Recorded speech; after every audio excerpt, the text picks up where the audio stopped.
as back as 99 degrees.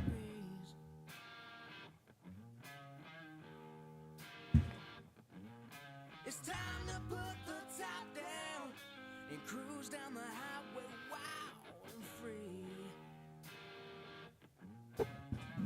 And summertime is back. Welcome, Wimkin. Just came on. Good to have you here. Welcome to the Donut and Friendly Show special episode, anniversary episode, plus a few other things. Your lights are wrong. Why? I don't know. I was going to say they look really bright.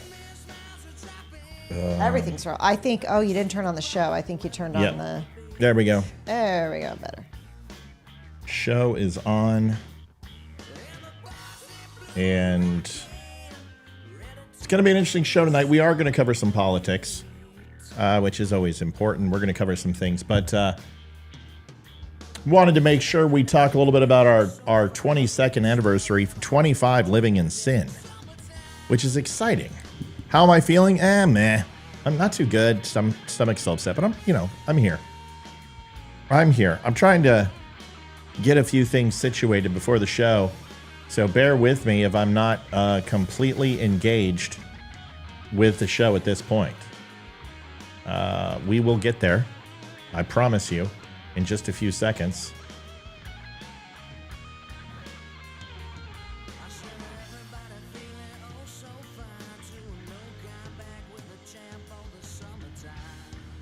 Here's the exciting thing. Documents of Freedom is back in stock. I got a hold of Arcadia Publishing. They are giving a vendor account, and we have about 75 books now that we're going to be putting on the website that we can sell directly to you at the best price. We'll talk a little bit about that. The commercial will be here in just about 3 seconds. See you on the other side.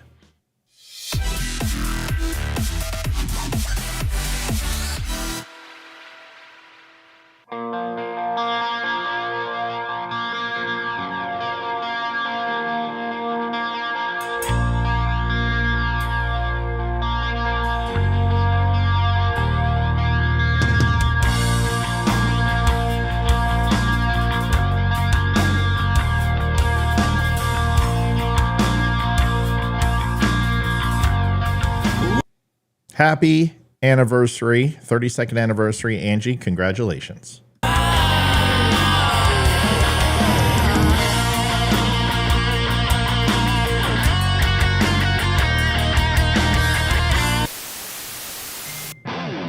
you want the truth? Are you tired of being so confused? You feel like you're more fucked up than the lies on the evening news? Well, just step right in. We can talk about it all as friends. And if you want, we can hug and kiss and make up for the party ends. Agree or disagree, start offering me. 'Cause I'm everything you want, damn sure what you need. I won't tell no lies, back up all the facts with truth. And if you can't get down with that, you must be somebody's dude.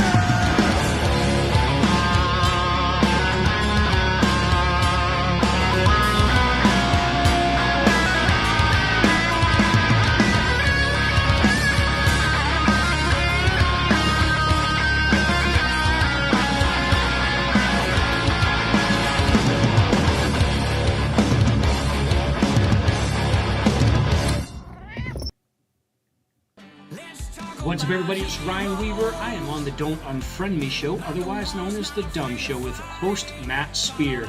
You guys can find the show at The DUM Show on social media or thedumshow.com.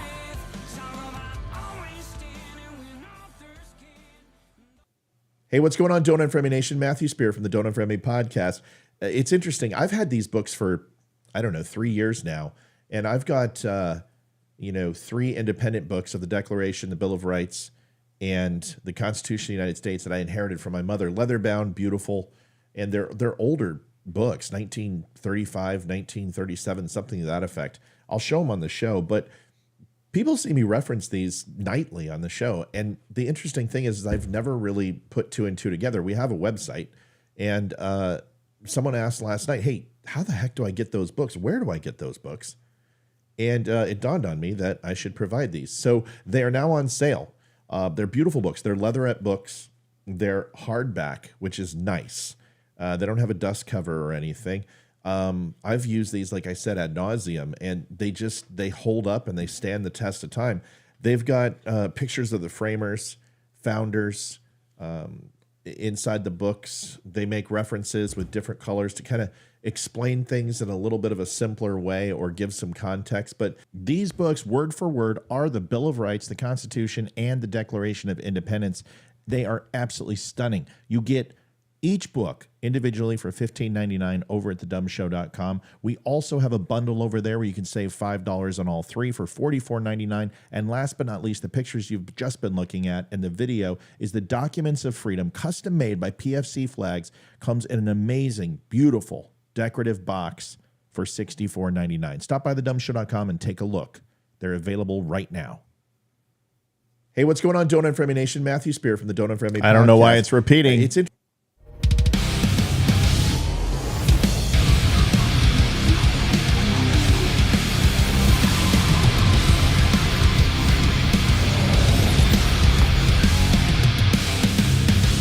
Step into a Wimkin.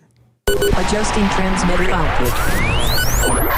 This is the Don't Unfriend Me Show with your hosts, Matt, Leroy, Amy, and Olivia. Geopolitics, military analysis, and election coverage. Coming to you live on all major social media channels at The Dumb Show. Honest, direct, unfiltered. We can agree, we can disagree. Just don't unfriend me. Documents of Freedom back in stock by popular demand. Arcadia Publishing is now a vendor for the Don't Unfriend Me show. I applied for it. They have now, I'm getting all of them. They've got 75 books from Paul Revere's Ride to Star Spangled Banner to 4th of July to Jefferson's Bible. I mean, unbelievable stuff. Here's the honest truth. For which it stands, I think the book selection was good. I don't know if it was great. I think we can do better. So I'm thinking of putting the American flag, Star Spangled Banner, and 4th of July for which it stands. And if anybody wants to switch out those, let me know. I'll be happy to do it free of charge. It's on me. But the Documents of Freedom, our most popular box ever, 150 of these things sold. The original book set and then the one with wood by PFC, all engraved. They're now available, back in stock, and will be for the permanent future. The fact that we got this deal with Arcadia is a very cool thing. Yeah, it's pretty neat. So let me know. We'll be shipping for which it stands. I just got an order in just a second ago. Somebody just ordered one, which is funny. After tonight, I'm going to discontinue at least selling those until I look at the books again. But the Documents of Freedom is set. Bill of Rights, Constitution, Declaration of Independence, awesome. Just anyway. Happy anniversary, Olivia Spear. Thank you, Yep. Matthew Spear. Happy anniversary to you as well. 23rd anniversary. Pretty exciting. 22nd, whatever. 25th together, 22nd married. Is that right? Yes. Okay. So what's our number one request that we usually get? Oh, how we got together. Our story of how we got together and how we met. Always. Everyone likes to hear it. So we're going to go over that story tonight. We're going to cover some politics too, because there's too much going on in the world not to cover it. By the way, folks, deal of the show, 15% off The Dumb Show at thedumbshow.com. Everything but the books. The books are too high quality. Can't do it. There's not enough margin in it. But everything else, shirts, coffee. We're one of the top rated stores on the internet. And you can actually go and see that. We have 189, I think, reviews of 5 stars. I don't think we have 1 4-star. 3, 2, or 1. No negative comments. Everything is like every time I've never seen it before. Every time we do an order, I always get emails from people. And they're like, dude, they're the most comfortable shirts. Thank you. I mean, the coffee's awesome. And people are so kind. So 15% off. So 22nd. I think I even put it on Facebook as 23rd. This is why I'm a man. And this explains things. This explains our relationship perfectly, is that I am horrible at dates. So folks, last thing, and then we'll get to the show, linktapgo.com/thedumbshow. You can see there's a blue and red bar down below. That's our August goal. We're behind. Our goal is $3,500 a month. That's what we need to have the show bring in some cash and some extra money for us, but obviously pay for the show itself. We need your help. We understand times are tough. We understand that it's not the easiest. So if you're in a position where you can't, we understand, no problem. Maybe share the show, like the show, follow, whatever it would be. And if you can, now's the time. We're trying to continue this process, and it's funded by you. And we want to make sure we can continue. So the way we do that is through donations. Facebook decided to go ahead and demonetize us. And until that's fixed, this is the way we're going to have to do it. So linktapgo.com/thedumbshow. If you haven't donated before, and this is like your 5th or 6th or 7th time here, maybe it's time to say, hey, you know what? Let's help the show out. Maybe it's your first time and you just want to find out if that mean looking Olivia is actually nice. And she is. Speaking of that, Mean look. somebody said today, you know what? You're a C player. On as far as podcast hosts, you're super smart. You know a ton of stuff, but you're just a C player because you're a jerk. And he's like, you're just as bad as Crowder. And I'm like, well, I don't know if I should take that as a negative or not. Crowder is an extremely smart, intelligent human being, and I happen to like him. I don't think he comes off like Charlie Kirk, who is so smart he's condescending. I think Crowder, had some struggles, and anybody who's seen the video of him and his wife has never been married. And we're going to talk about that tonight, the good, the bad, and the ugly. But I want to be clear. Just because I don't smile all the time or bounce up and down, it doesn't mean I'm a jerk. It just means that I take this seriously, sometimes too seriously. So if you ever feel that way, let me know. And what's sad is that person blocked me, and in no way, shape, or form was I going to block them back. I just wanted to hear their conversation. But this happens, you gotta understand. You gotta take the good with the bad. Some people find me to be a big teddy bear, and some people find me to be the thing that teddy bears leave behind in the woods. Either way, Thank you very much, Catherine. Catherine. Really appreciate Love the that. new people. The people. It's so cool to see people who we haven't seen before help donate. Catherine, thank you so much. And you notice I didn't call her Kathy Wren? Yes. Say I'm learning. Yes, you are. So we have some photographs to go over tonight, the good ones, but we got to talk about something else. Olivia, Yes. are kids fair game in politics? Like, if I ran for office and somebody came after our kids, what would you do? Mama Bear would come out. I do not think kids are fair game. They're not running for office. They're minors. They need to be kept out of it. Period. Yeah. I mean, it's horrible what they said to Barron Trump when he was running. I mean, awful. Yeah. And no, kids are not fair game. Even when they're adults, if they stay out of the light and they don't help with the campaign or they're nowhere near it, I think they should completely stay out of it. Now, Ivanka and Don Jr. and Eric. They got into it.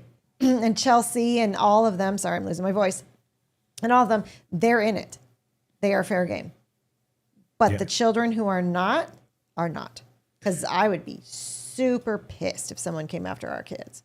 So I'm conflicted. Because I'm not going to talk trash about somebody who I think has completely lost their way, who I consider a friend.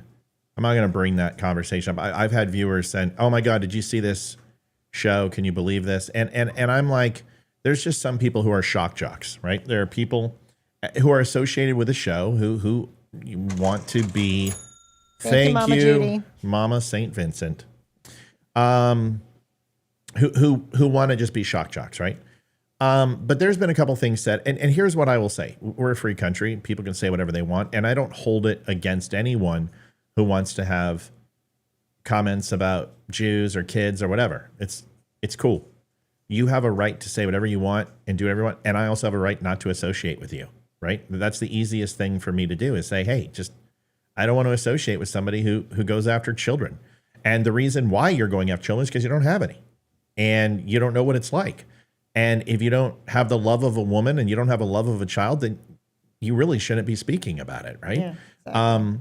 But there's no hard feelings. It's just the way I feel. And I think the reason I brought up that guy says, hey, Matt's a jerk. If you think that, then then watching me is not healthy for you. Thank you, Tina Ford Tina. Savage. Thank you, Tina. Thank you. Appreciate it. Thank you. We need it. It's a slow month, and we're getting there. Now we're 1,100 away. That's getting more feasible, right? It's tough. It's so stressful, guys. It's so stressful trying to make all this balance and make it work. And you got to keep the revenue coming in, which is just sad. And I always hated that about certain people who are just, t-shirts, buy this. And I'm like, I understand. I really do. And you better have a good product, and you better, deliver for your people. Like the DUM Club drives me crazy because I've got 18 members, and I feel like it's not where it needs to be. And I'm trying, I've got some things in the works that I'm working on, but it needs to be more robust. It needs to be bigger. But that's where we're going to get the app in. And as soon as the app comes in, we're going to be set. So anyway, moving on. I don't think that anyone should target family unless family gets into the fray. Like Hunter Biden, he's in it. Oh, totally. He's in it. Go after him. Barron Trump is not in it yet. He's had some pictures on the campaign trail, and he went to a couple rallies, but he's staying out of the limelight considering he didn't not go really to the RNC. Not anymore. No, he's starting to. He didn't go to the RNC because he was dealing honestly with his father's, almost getting his head blown off, and that's terrifying for him. So he's a kid. He's going through things, but he's in the limelight now. Kyle Rittenhouse, he's somebody's kid, and he's fair game. When you put yourself in a situation, and here I dare I say this, my children are fair game.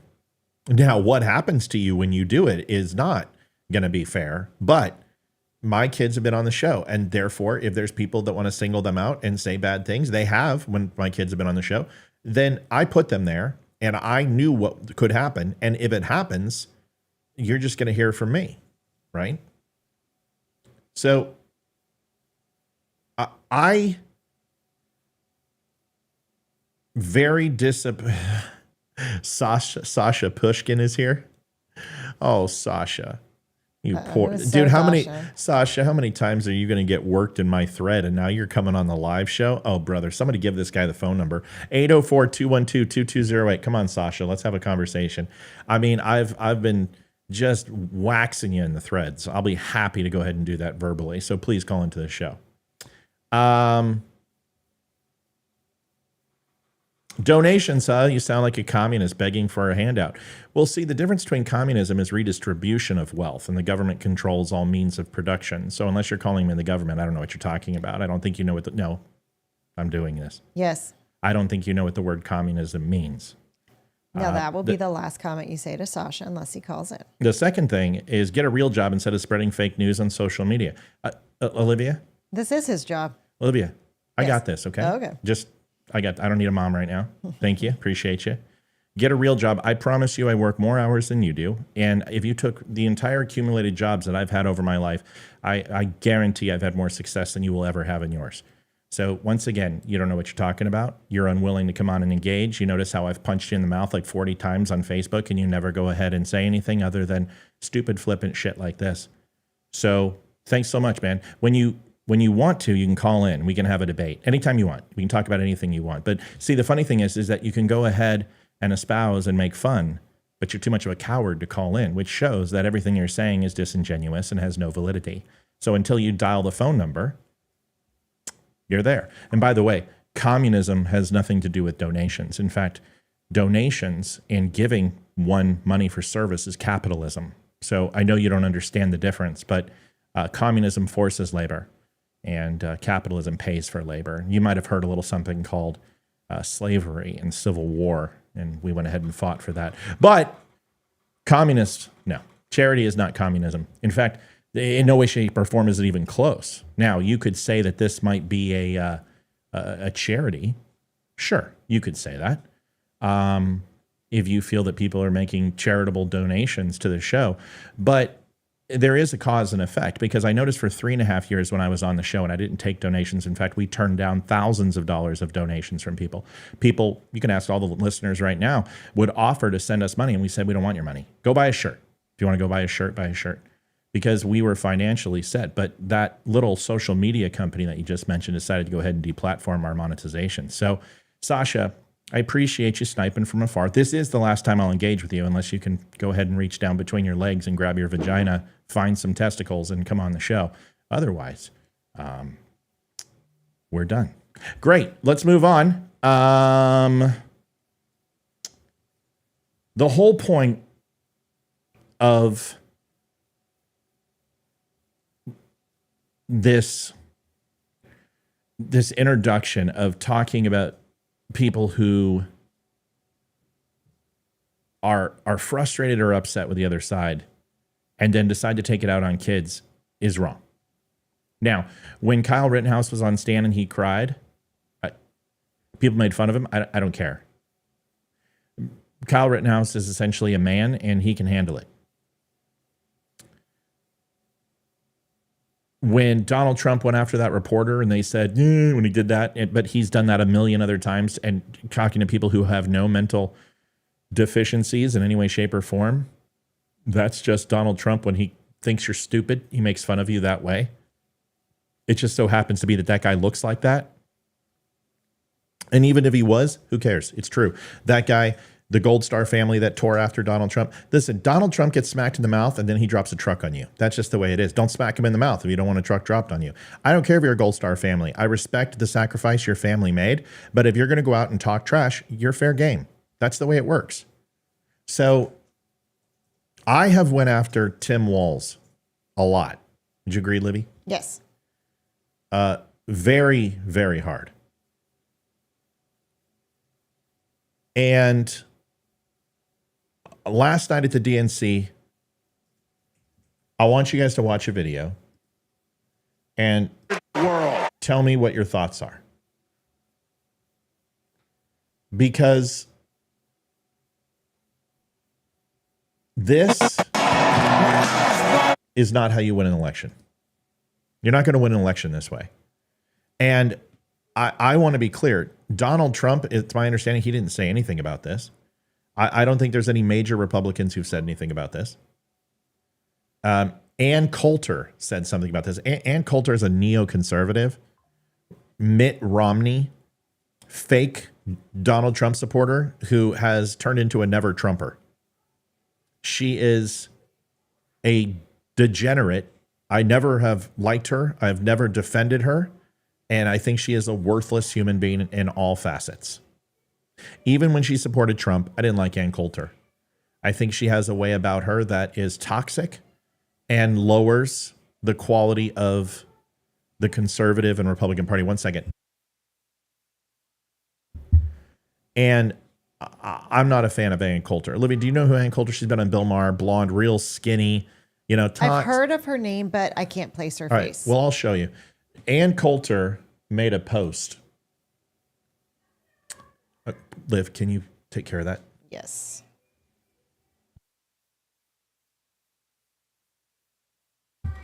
Sorry, had to yell. Kid was screaming at the top of her lungs.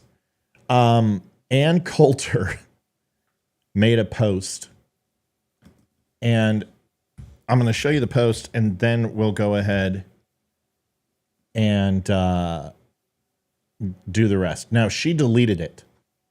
I got to give her credit. She got so much flack that she deleted this thing. Did you take a screenshot? Oh, I'll find it. Internet's forever. And if not, I have it on my phone. Thank you, Thomas, very much. Thank you, Thomas. That's more money than Sasha's made in a month. I think that a lot of people, I think they've taken it down. And I think Twitter took it down. I don't think she should be able to take it down. This is what it said. And I'll just give you the rundown. Is thank you so much. Who's that? Is that another one? Yes, that's another one. Anonymous? No, I know who it is. Did they not want their name on there? I don't know if he does or not. He messaged me and said that's the name tonight. Okay. If you get the drift. Thanks, Kevin. So anyway, so thank you very much, everybody. Thank you. The reason why I'm kind of, I gotta address something. Okay. When I said rule number 2, Adjusting transmitter output. when I said rule number 2, I said trolls, not people who interact with my page who I have a relationship with, good or bad. This person is on my page and they have stalked my page now for quite a while. And they are petulant, rude, dismissive, and toxic. That's not a troll. That's a person who wants to engage verbally with me on the page. Thank you very much, Amy. Thank you, really Amy. Appreciate so that. I'm going to address that person. So obviously I know him, and I think that stops rule number 2. If I know somebody, I didn't cuss at him. I'm not going to participate and break rule number 1. But rule number 2 in that case is fair game. It's somebody who I know.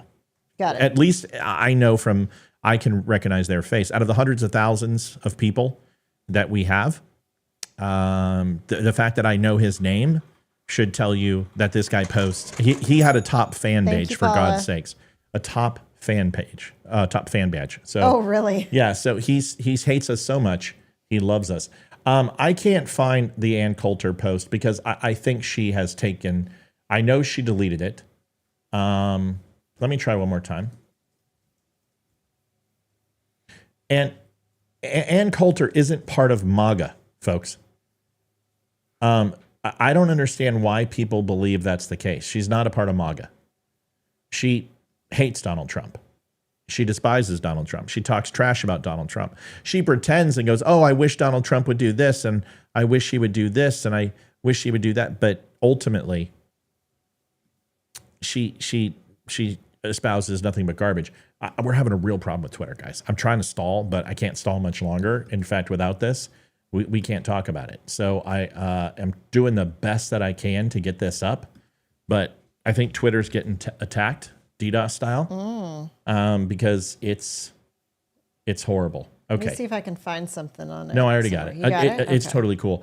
I'm just trying to find the Ann Coulter thing. Essentially what Ann Coulter said, and a lot of people have said, she put, talk about weird, and posted this video. Another guy said, why is his stupid son crying? A good friend of our show went after him and said, once he even found out about the kid and his condition, said, I don't care. It's all fair game because Democrats have done it. Just because Democrats do things doesn't mean that we should lower ourselves to do the same thing. I believe as an adult, you should try to be an adult. Yeah. And for as hard of a time as I get for going after people, my God, there's some real rude and disgusting people out there. This is the video. I want you guys to watch this. And then, Liv, I want to know your gut because this will be the first time watching it. And my first gut was to attack. And then I stopped and I'm like, no, watch this.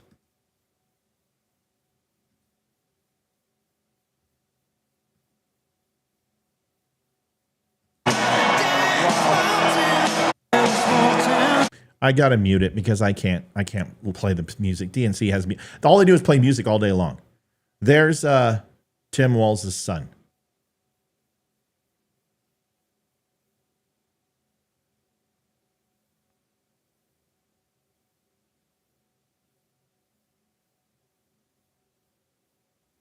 And once you see that, I'll show you another one.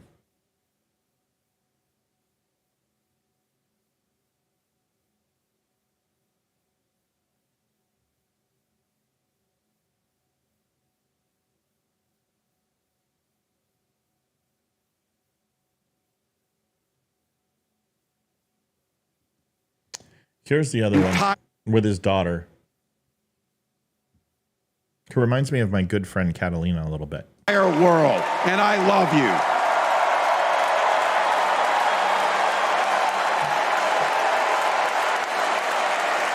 I'm letting you in. Go. First reaction. I think it's sweet. And you want to know what it reminds me of the first video of the son? It reminds me of Ray Bork's son when he won the cup. Yeah, very He's much. proud of his dad. He loves his father, and he's proud of him. What is so wrong with your kid crying? Parents cry about their kids all the time. Every time Hayden's in a play, I cry. I got a little teary when she went to high school this morning for the first day of high school. I got teary when I say goodbye to her. Parents cry over their kids and their accomplishments all the time because we're so proud of them. What is wrong with a child being proud of their parent? And politics has been Walls' game for how long? And this is like the freaking Super Bowl or the Stanley Cup. I mean, there's nothing wrong with him being proud of his dad. Yeah, it doesn't change that he's a socialist and he's a communist, and that's fine. But he's also He's a human being. Kennedy said it best. In paraphrasing, we want what's best for our kids, and we all want clean air. We all want, the same things in life. And for us to sit here and say, to go after children, especially one who's on the spectrum, he has several disorders. Now, in that situation, high propensity for anxiety during loud noises and such. Oh, I didn't know he was on the spectrum. Yeah, he's on the spectrum. And I will give Ann Coulter credit. I will give Ann Coulter credit that she retracted her statement and apologized, and several have, and others have made it worse, calling him a retard, saying that it's bad genes and his dad is at fault for this. Folks, we have to do better. It's just as bad as when Donald Trump had COVID. And so did Melania Trump, and people were saying, I hope they both die, so Barron's an orphan. He'd be so much better off. That's just as bad as that. Yeah. It's horrible. I mean, why? Here's the other thing. Why are you damning the child for the father's sins?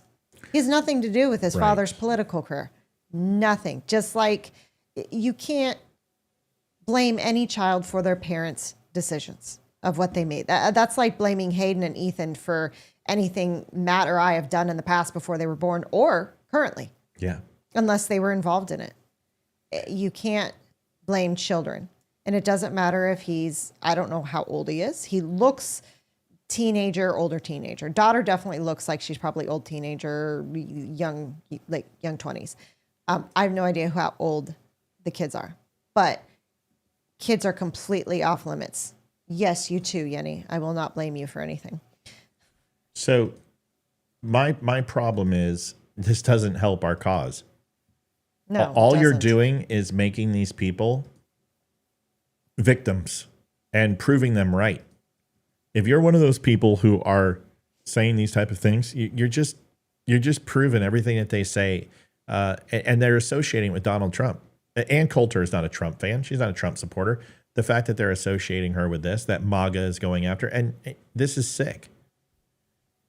Mike Crispy says, Tim Wall's stupid crying son isn't the flex the left think it is. You raise your kid to be a puffy beta male. Congrats. Does Barron Trump cry? Nope. Does he love his father? Of course. That's the types of values I want leading the country. You can leave our party anytime. Yeah, dude. We don't need people like this. No, we do not. And just listen, there's a time to be mean. There's a time to take the gloves off, but this isn't it. This is stupid. This is like going after a woman who outside of a clinic who got an abortion. The person's already been victimized by their own choices enough, and so is that child, but that's not going to bring that child back. You're not going to change anybody's mind by being a complete jerk. No, it's Mama Bear and Papa Bear are going to come out and defend their children to no end, and it's just going to piss them off. And it's just going to make them want to beat them. Yes, they did it to Barron. Yes, they did. But Barron's not on the spectrum. Kyle Rittenhouse isn't on the spectrum. Ivanka Trump isn't on the spectrum. This is a special needs child. His life's hard enough. He doesn't need, listen, and I'm not one of those softies, but I'm sorry. But if you're going to go be a bully to the special needs kid, you need to get punched in the face. You know what I mean? So, of course, I don't like it when they go after Barron, but Barron can take care of himself. And he has the faculties to do so. This kid is hearing 30, 40,000 people scream and applaud with a lot of stimulation, big screens, TV noise. This has to be overwhelming the kid. Listen, everyone knows that Leroy's son is autistic, and I have plenty of fans who have autistic children. And honestly, you've heard me make the argument that I probably am on the spectrum in one way, shape, or form or the other. Highly functional, yes, but with the way I get frustrated and the way I forget my focus and ADHD, I know that there's an opportunity that I could be. And I just don't think it's funny. And I don't think all it does is codify and unify the liberals. It brings them together to hate us even more. And if we don't speak out on it, and that's what should be happening. All the pundits should be speaking out on this. Every single person should be, Fox News should admonish this. Every conservative voice should completely condemn this type of behavior. And I am. And not because it's politically correct or woke. It's not woke not to pick on a kid with Down syndrome. It's not woke to pick on a person with autism. It's like making fun of somebody, like when Mike was on the show, when we made fun of him not having his legs because he's a double amputee and gave the ultimate sacrifice outside of his life, his body parts, is that there was a shorthand that a lot of us had where we could make fun of it and he would enjoy that. But if you're just out there and you're not a part of that crew and you started insulting him, there's going to be a problem. And Mike hasn't been on the show for 6-7 months, and Mike and I's friendship was a short one, but it's still one that I covet. And he's doing his own stuff and doing his own thing now. But I'll tell you what, nobody's going to make fun of him when I'm around, because I'm going to be his legs. I understand that they went after Barron, but the answer to, well, they're going after Gus Walls, Tim Walls' son who's special needs, isn't, well, they went after Barron Trump. That's not the answer. The answer is they shouldn't be going after anyone's child. But more importantly, if Barron is entering the fray, which he is, now he's fair game, but he certainly wasn't then. Not in 2016 when he was 10 years old and Yeah. people were going after him. It's not acceptable. And I think that people need to understand is that that's not freedom of speech. You want to define hate speech? This is it. Because people say there's no such thing as hate speech. That's not true. There is. Because I know for a fact, if I asked you to read a line that dropped the N-bomb in it and called African Americans and maligned them with primates, you would feel uncomfortable. Or you're a soulless degenerate. The same thing with anti-Semitic stuff with Jews of, well, Hamas should just go ahead and throw them in the gas chamber or put them in the furnace. Jews learned their lesson then. And this is some of the stuff that I see out there. That's hate speech. Women deserve to be sexually assaulted, and that woman who got sexually assaulted, she was asking for it. That is wrong. Anytime you devalue somebody based upon horrific things, their color of their skin, their sexual disposition, their religion, you're just going to a place that makes you lower than snake shit. So what I'm asking is if we could do a better job. I don't like Tim Walz, and there's plenty to go after. It's like when they go after Trump and get personal, and talk about his diaper and all this other crap. It's not okay because it's stupid. It doesn't do anything. But what you're doing is you're galvanizing the left around this kid.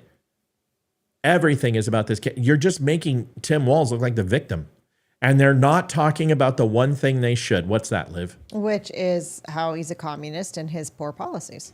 That's what we should be talking about, and we're not. So I've done my duty. I've said what I wanted to say. And I don't think I've got anything else. Olivia, if you have something, would love to hear it. No, that really upsets me. I mean, it doesn't matter whose kid you are or whose side you're on. Here's the thing. It's not the kid's fault which family he was born into, which parents he or she was born to. The kid did not choose them. The kids are raised how their parents see fit and with the morals and values that their parents have. Now, when the child is 18 and they decide, I want to follow in my parents' footsteps, or I do not want to follow in my parents' footsteps, that's up to the child at that time. But you can't blame the kid for the father's sins. And to be honest, it's none of your effing business how parents raise their own children. And they have every right to raise their kids how they want to, whether they teach their kid that communism is great or whether they teach their kids that being a Qer is great. It's no one else's business but those parents and that child, how those kids are raised.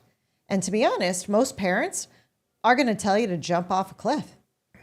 Yeah. I've had people tell me how to raise my children. One of them was my mom. And I put my mom in her place. No one tells me how to raise my kids. Nope. That is between me and my husband, and that is it. No one else gets the right to tell me that I'm doing anything wrong, or I'm raising my children wrong, or I need to change it.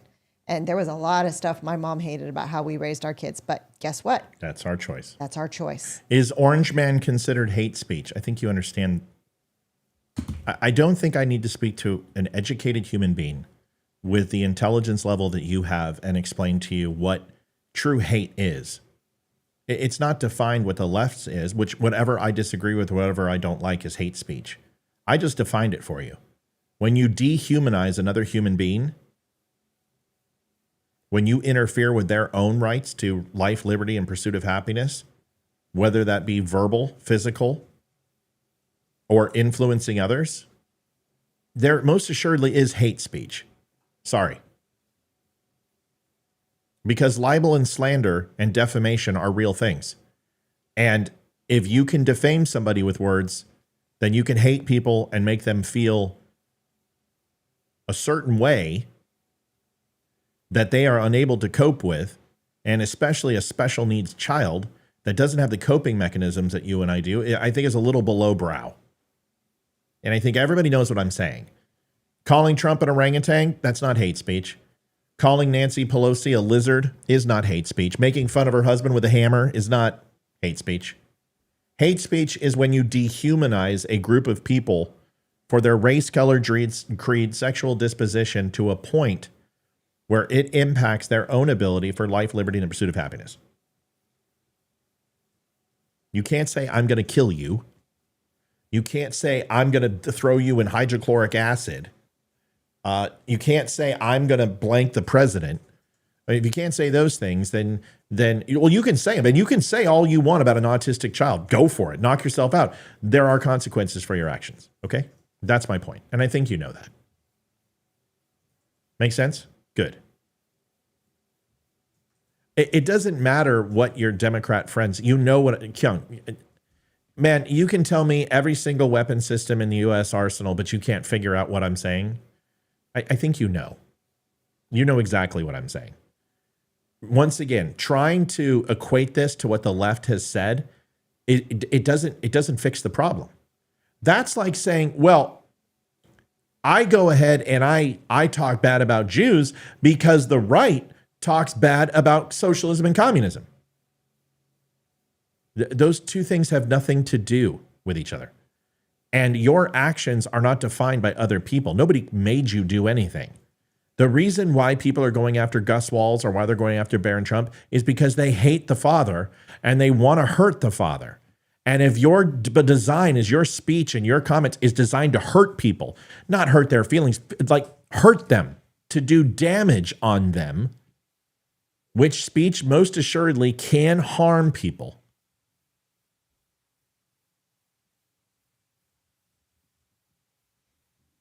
then you're able to understand what I'm saying. This should not be unpopular. This should be a universal, unilateral decision by everyone on this show and everyone in our party to say, this is below the pale. This is not, or beyond the pale. This isn't cool. No way, shape, or form is this okay. Okay? Are we cool? We all agree? If you want to defriend me, I understand. Liv, real quick, 1992, what percentage of black people voted for Democrats? 1992. 1992, what percentage of black people voted for Democrats? 92% maybe? 90. 90. 1996. 88. 90. 90. 2000. Go with 90 again. 90. 2004. 90. 90. 2008. 98. 95. 2012. You're doing well. You're the black president. Yep. 96. 93. 93. It went down because he didn't do anything for black people. 2016. 82. 88. 2020. I'm going to go to that one to 82. 92. 92. Oh. So voted for Trump more in 16, but now the black vote is going to surpass 2016, which is a good sign. I wanted to bring that up because we were talking about black Americans, how they continue to vote for Democrats with no foreseeable future. It's unbelievable. Last thing before we get to anniversary. Liv,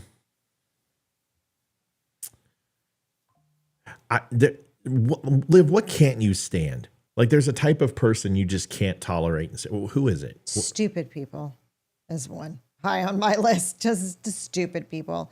Also bullies and assholes. I don't like any of them. Mine, I figured this out. I don't like those things either. I don't like a-holes. I don't like bullies. I don't like stupid people. But you know what's funny is I don't think I've ever called anyone stupid. I don't do that. I think I said retard one time and someone got upset. And I was like, you know what? I'm sorry. I didn't mean to say that. I was frustrated. But I think I said the comment was retarded. I don't call people retarded. I don't call them libtards. I don't call them stupid. I don't call them dumb. I say what they said was dumb. What they said was stupid. But I don't believe that anyone, just like an athlete, shouldn't go to a high school quarterback and be like, dude, you suck. I'm so much better than you, right? So I don't really try to belittle people's intelligence. I allow them to do it themselves and then point it out. The one thing that I hate, not hate, but I dislike immensely now, two things is I can't stand, well, there's like three. I can't stand kiss asses. I don't like people who kiss people's ass. I can't stand those people. And then I don't abide by save asses, right? The people who try to save themselves and sacrifice others. So that's the military thing. The second thing is I can't stand people who are dishonest, who are woefully ignorant to the facts and say things and are espousing lies without admitting that their information is extremely one-sided. A lot of people watch this show and they come on and they go, oh, you're an ultra right wing. No, we're not. We're not an ultra right wing show. We're not Christian nationalists on this show. Honestly, we're constitutionalists and fairly moderate. I believe in our social policy. We're fairly liberal. You and I.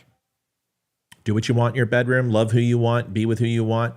You want to date a white person, you're black and you want to date a white person wants to date a black person. We don't care. You're gay, we don't care. You're transsexual, we don't care. We've had all of them in our house. Every single race, color, and creed, and sexual disposition and religion, mind you. We've had a Muslim here. We've had a Jew.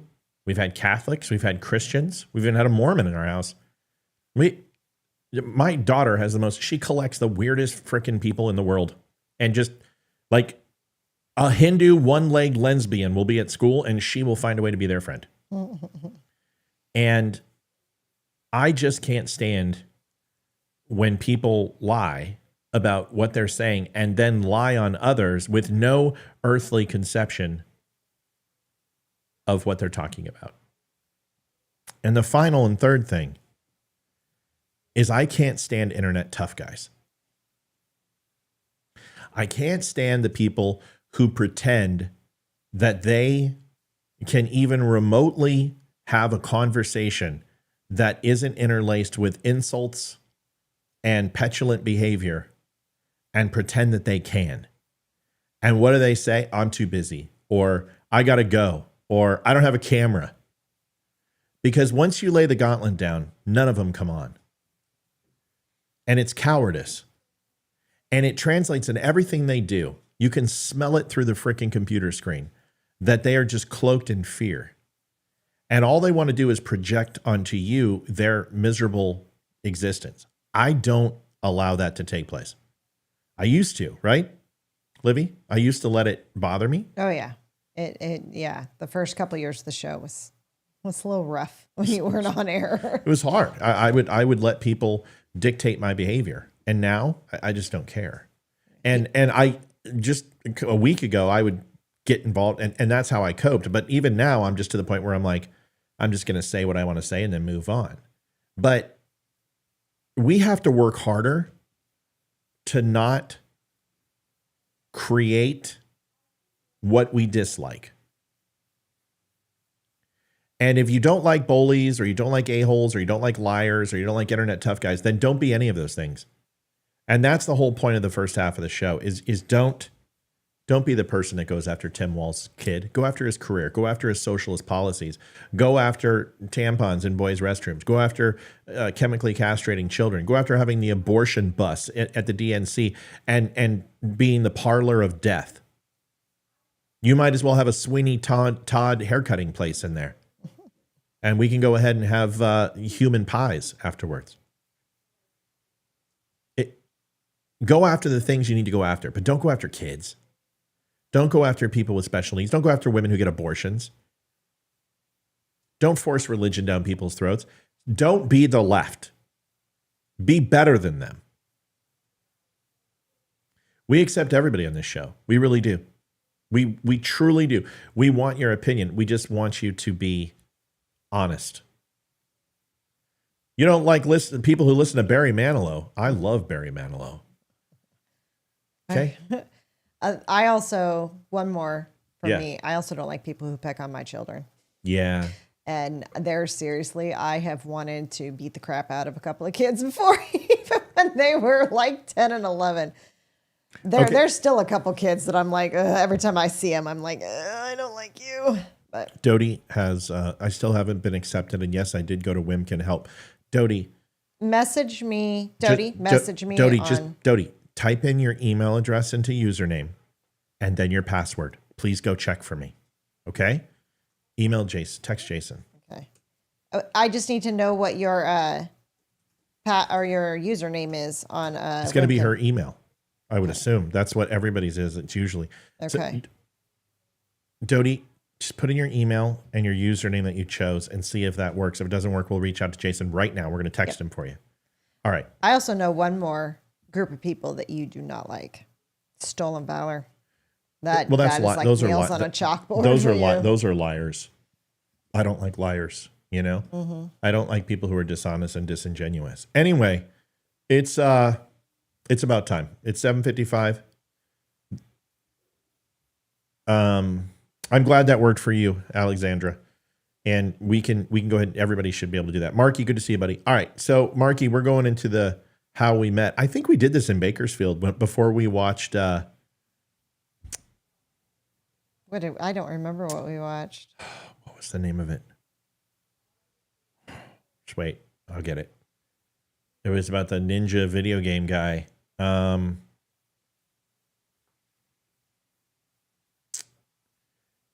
love this thing. I showed it to the kids the other day. Kung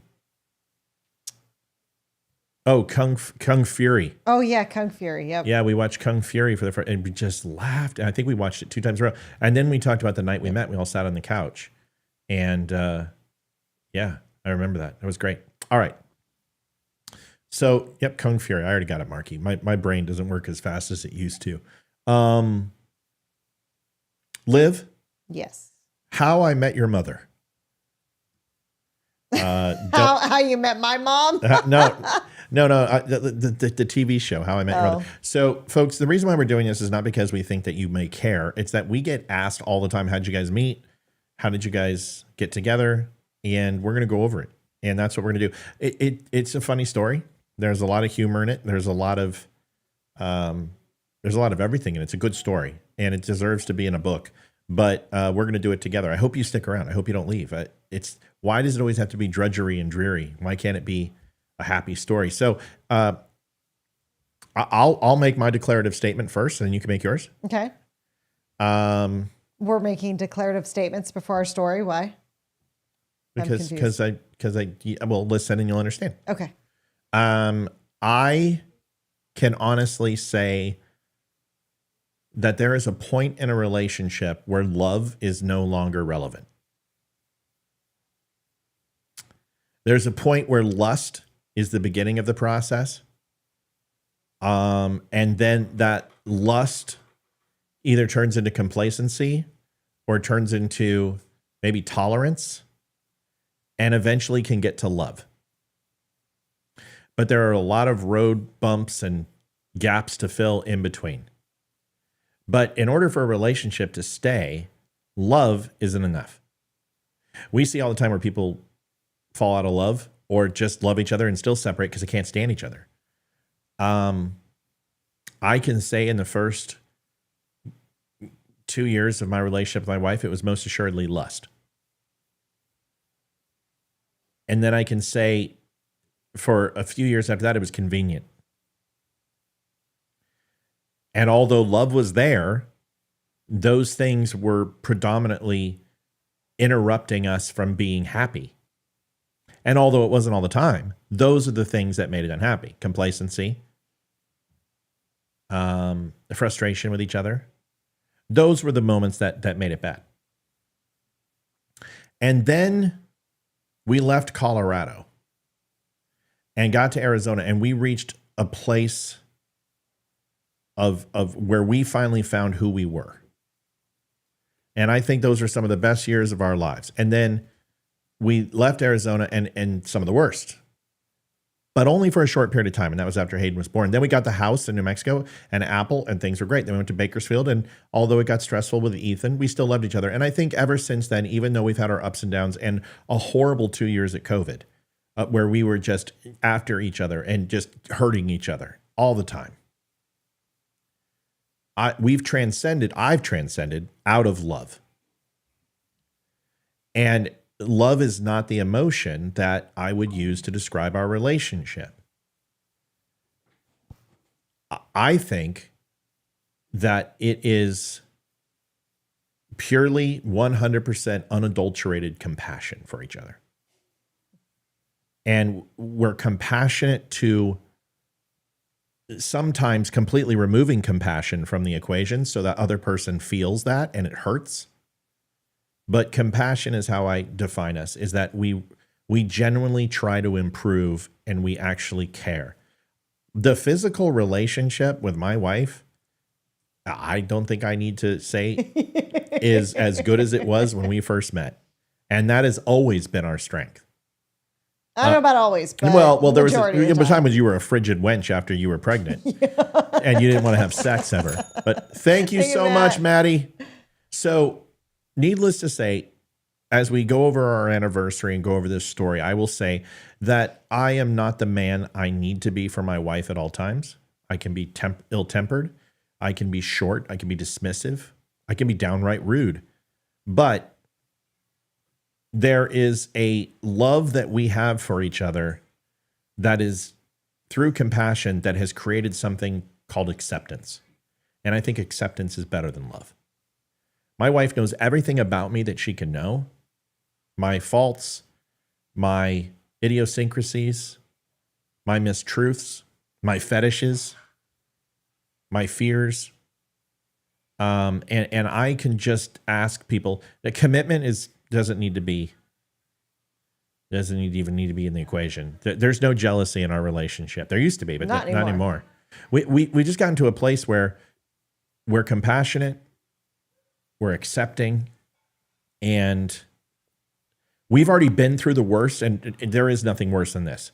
The only thing that we said, like, I don't know, about a year ago, when all the bad stuff with CPS, is losing our child or having one of our children die would probably be the only thing we couldn't handle without knowing where we'd be. Everything else we've done. So I love you more than I ever have, because it is as it changed when we had children, where I knew that you were going to love those kids more than me, and I had to find a way to love those children in order for us to learn how to love each other again. And if I wouldn't have accepted those kids and embraced them 100%, and I didn't, I resisted Hayden at first. You know that. And I resisted Ethan a little bit at first because I was so afraid of losing you. And then I would realize I would lose the kids too, especially what happened with Michelle and and Jacob. That I held it at arm's length, but realized after a short period of time that the love that we invested into the children made our love even stronger. Because I would look at you and I'd see you do your maternal stuff, and I'd be like, oh, that is the sweetest thing in the world. Now I want to take her up to the bedroom. And that's pretty much that feeling's recreated, I'm sure, when I do something great and noble with the kids, or whether it's teaching them how to do something or throw a football, or I'm out there playing with them when you come home. It's an admiration of, oh, that's so sweet. And now let's go have sex. So I'm very happy with you. And if anything ever happened, God forbid, and it will not, I wouldn't remarry, because that's it. I've got you. I don't ever imagine anyone replacing you. And there's times where I've looked over the fence. There's no lie. And I know you have too. And that fence doesn't have anything that isn't momentary, that restarts everything I just said to zero. And I'm sorry, but maybe I'm just lazy, but that's too much damn work. And I have no desire to go through that with another human being again. And, I'm totally fine doing that with you. So 23 years. 22 and 25 living in sin. You still look exactly like the first day I met you. I love you. And now it's your turn. There you go. Now it's my turn. I thought we were just telling our story. You have 20 seconds. 20 seconds. Okay, it's going to take a minute because I got to put something in. Hang on. Okay. But let's get to this. We got a lot to do. Okay. And a short time to get there. Hang on. Oh my God. I didn't know we were making declarative statements. I thought we were just telling. Thank you, Keith. You don't have to make a declarative statement. I just wanted to tell that and say that on our anniversary to you, and that's it. You don't have to say anything. We can just get right into the story. Okay? You weren't very good at vows either. So we didn't put obey in our vows. That's why. Yeah. So no, I wanted to say that for me. It's people are like, why aren't you guys going out there and having a dinner and have roses? And it's funny. I wrote her at like 3:00 and I'm like, honey, I'm about ready to order roses. It's like $96 for 12 roses in a vase. And she's like, I don't really want roses. I need a new pair of pantyhose or something. It's just, you'll understand once we get through the story. All right, so let's do it. Go ahead. You start it out. Okay. So little backstory on me. I used to be engaged to somebody else at the age of 17. I was engaged. Yeah. Not the smartest thing in the world, but anyway, it's part of my history. She wanted to marry me after 3 months. So go ahead. Oh my goodness. So I was engaged, and are we going to everything in detail? Oh my God, just tell the story.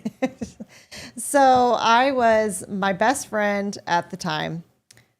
I grew up in Northwest Montana, and my best Let's friend share the story. Like okay. you'll tell a quick segment, and then I'll fill in my perspective. We'll do Olivia's perspective and Matt's perspective, and then the truth, which is Matt's perspective. Matt's perspective, unless it includes a date, and then it's mine. Right. Go ahead.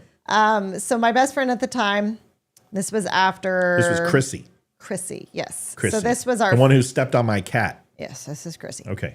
So it was our first semester of college, so that was fall of 98.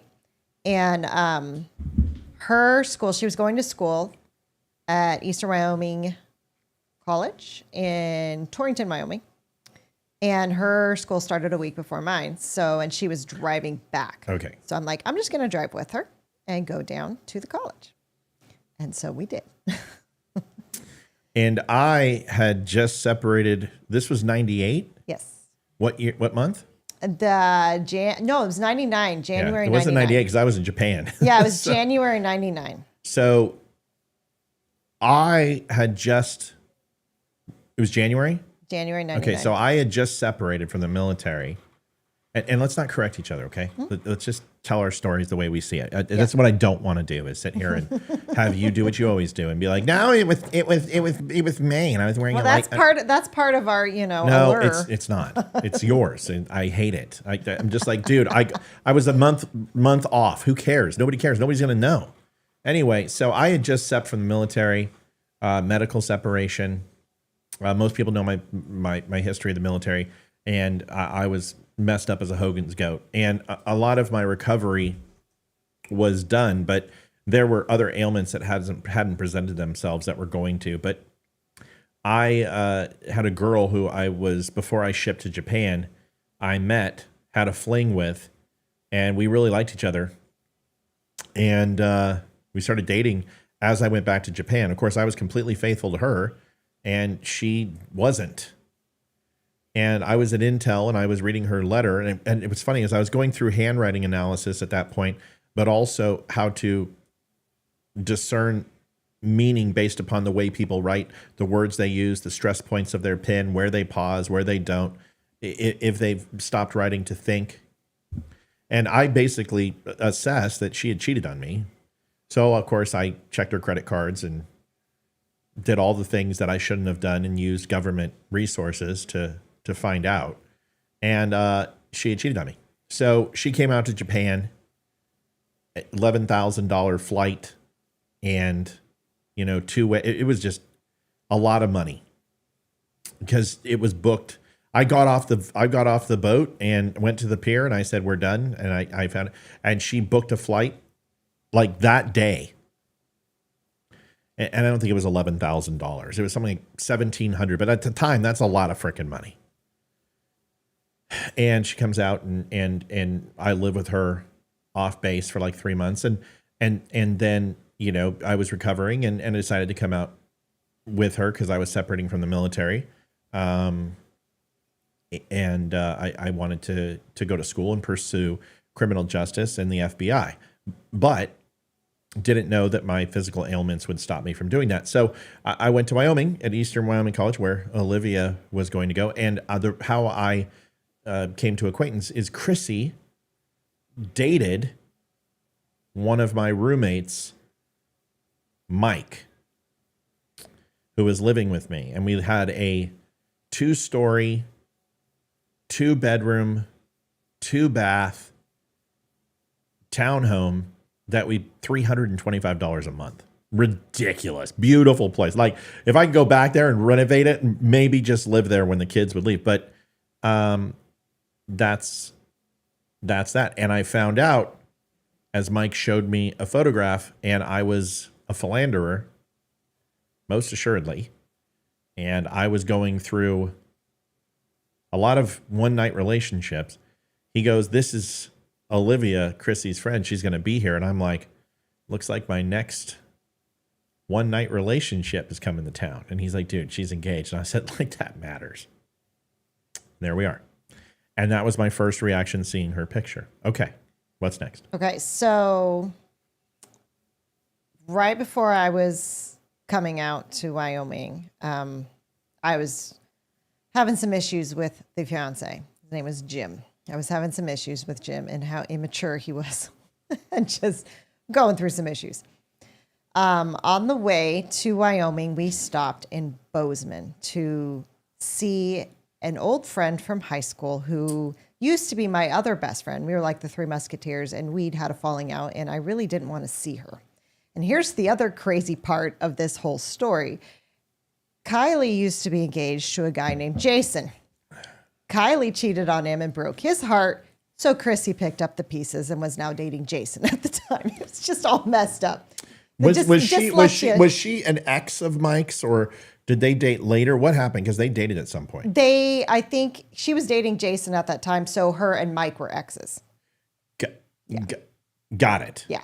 Okay. So we stopped in Bozeman, and I was just not happy to be there. I didn't want to be there. I didn't want to see this other friend. She wanted to be with me. She didn't know. I didn't know it yet. And here's another thing. I used to be a really good girl in high school. I hadn't drank, I hadn't done drugs, I hadn't done anything. I was a little goody two shoes. And our first night there. Wait a second. What? Oh, I can't correct you. Yeah, Go no, ahead. you can't. First, no, I had never done anything. I was a little goody two shoes. Oh, that's right. But Yeah. you could drink tequila and pound tequila better than any chick I've ever seen. But I hadn't drank until that point. Okay, yeah. So that's where the story comes. I had no idea, because I'm like, tequila. No, I hadn't drank anything. That was the first time I ever drank anything besides a sip of champagne at a wedding. Okay, go ahead. So this other friend decided to throw us a party, and they lived on Kager Row, which was Oh my Lord. yeah, housing for university or Montana State University in Bozeman. Come on. Okay. Too much detail. So they threw a party. I was mad at Jim anyway. I didn't want to drink, but everyone's pushing me. Finally, I'm like, just give me shots. I don't care. And I got freaking hammered drunk to the point where I had no idea where I was. Well, apparently there was a guy at this party who thought I was really cute, and he kept hitting on me. But when I was sober, I was like, leave me alone. I want nothing to do with you. When I was drunk, I didn't care. So apparently I couldn't walk. So Kylie and Chrissy helped walk me to his apartment so I could cheat on my fiance. Ever run across this guy, Oh yeah. I will put him in the dirt. So yeah, so I was hammered drunk, had no idea what happened, woke up in his bed the next morning, and I was like, oh shit. So I immediately took off the ring.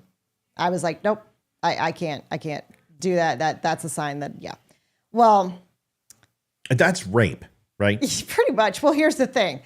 Chrissy decided to stay in Bozeman for 4 more days because the tire blew out on her truck on the way out of town. So we ended up staying. So he had money. So I used him for money for the next 4 days. I was not a very good person, but I did. Okay.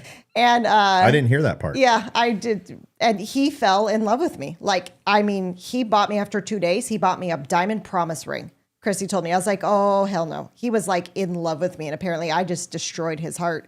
Because I'm like, yeah, he's a means to an end.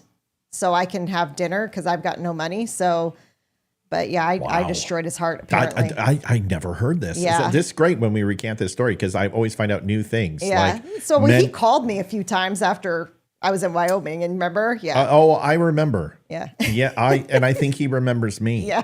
Yeah.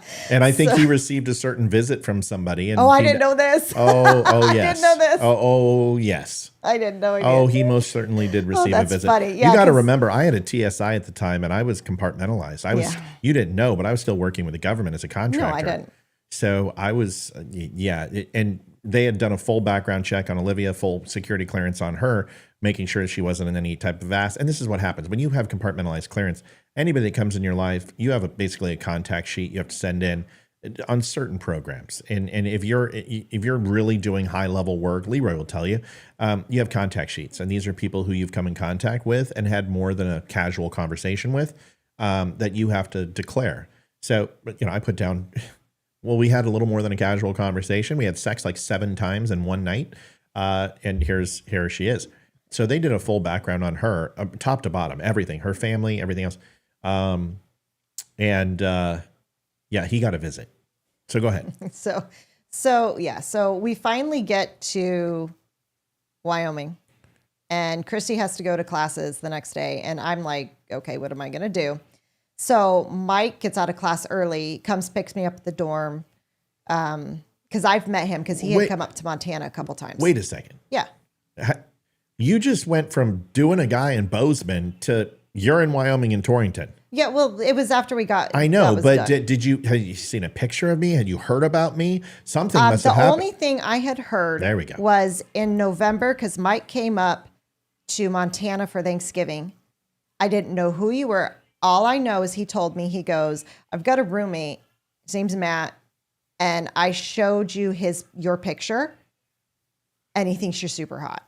That's all I knew about you. It's not quite what I said, but Yeah. it was close. Yeah, he may have said something else, but I don't remember the exact. Oh no, words. it wasn't hot. That's not what I said. Yeah. So anyway, that's all I knew about. I didn't know what you looked like. And what was your response to that? I was like, okay. I didn't really care at the time. Wow. Okay. All right. So I didn't know who you were. No. No, it's fine. Okay. Yeah. So I had then what? met Mike before, and Chrissy had asked Mike that when he was done with classes, if he'd come get me, so I wouldn't be stuck in a dorm room. Okay. all day. So you had driven from Montana, from Bozeman to Torrington, and I was so you're about ready to go to my apartment, right? Yeah. Okay. Yes. Okay. So yeah, let me because this fill- was Monday morning. So let me Yeah. fill in the gap. So for that, and this was in January, right? Mm-hmm. Okay. So like it had literally been a crazy ass time. Crazy ass time.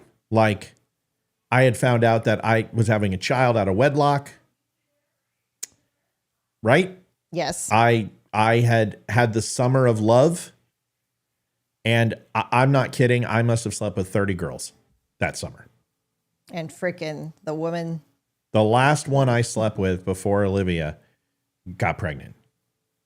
And she had poked a hole in the condom, was a complete nutcase, told me she had a hysterectomy, and the condom broke. I didn't know. And this is a whole nother story. But I even went to the doctors and I said, she told me she had a hysterectomy. And the doctor's like, she did, but it can result in false. And I said, a hysterectomy. A woman can get pregnant after she has a hysterectomy. How? And I said, please tell me. I'm not a biology major. I'm a poli-sci and criminal justice major, but please, you're a doctor. Please tell me after a hysterectomy how she didn't get pregnant. Or she got pregnant. And the doctor's like, Mr. Spear. And I said, you know what's funny? Explain this. And I grabbed the condom wrapper and I threw it on there and said, what's the pinhole in this? Where did that come from? And this turned into a huge thing. So my life was about ready to turn upside down. I had like a 4.13. Whatever I couldn't do in high school, I had a 0.92 GPA. I was cum laude. I had applied to Stanford, got accepted. Everything in my life was going well. And then that happened. So needless to say, the last thing I want, and I separated from the girl who I went. She separated from you, if I'm not mistaken, Well, right? yeah, but I was still a part of the separation. I didn't say I separated. God, we separated because she dumped me. Is that better? Yeah. Well, because she is part of the story after she screwed two black guys. Yep. So at the same time, yeah, real winner. Anyway, thank you for not interrupting. I'm not supposed to interrupt you and correct things. So needless to say, I wasn't looking. In fact, I wanted nothing to do with women. I don't care how hot. I was done with women. I was just like, I've had enough. I've slept with everything I could possibly sleep with. Multiple, single, didn't matter. I'm done. I'm done. I am the next woman I'm together with. It's gonna be something for real. Because here's what I would do. I'd meet a girl. I'd be at the bar. I'd be bouncing bar. I'd throw a couple guys around.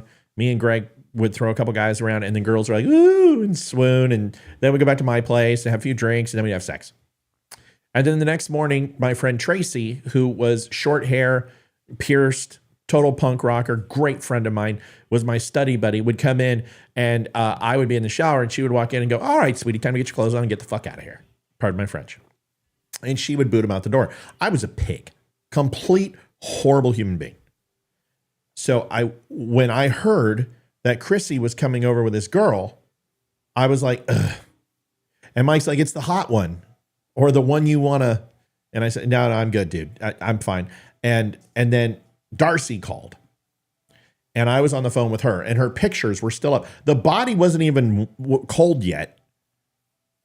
And her pictures were still up in the house because I hadn't had any time to process this. She went to school. She didn't want me to come with her and she left. And that was it. Of course, she called back and wanted, but at that point. So I'm on the phone. Olivia's driving over. It's literally like a 45-second drive because we're less than a quarter mile away from the college campus. And then you pick it up. So after this whole thing with me cheating on my fiance, and yeah. So I hadn't even had a chance to call him yet, but I took off the ring and I was like, we're done. I'm not going back. And I was like, I'm done with guys for a long time. I want nothing to do with them. I'm going to stay single. You know, I'm like, maybe I'll try the dating scene for a little bit. There was a couple guys at college who'd asked me out on dates before who were cute. And I was like, okay, my best friend and I, who went to the same college, we had plans that at the end of our first year, we were going to get a apartment in town together. And we had all these plans. And so I was like, I want to be single. I want to live my life. So Mike comes and gets me. We went to like some great room or something. There's pool tables and stuff there. We went and played pool. It was the college library place. No.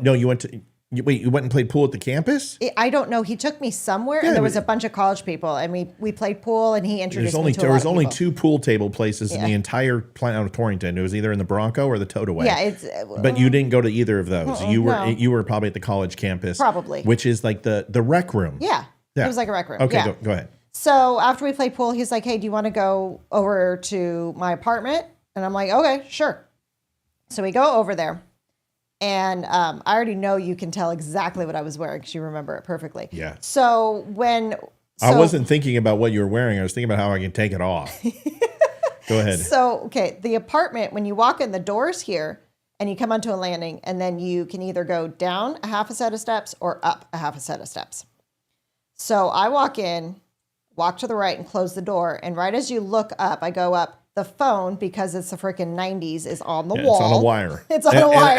And I got like 100-foot cord so I could sit down on the couch and watch the game or cook or take it downstairs or go in the bathroom. Like literally that thing was one phone.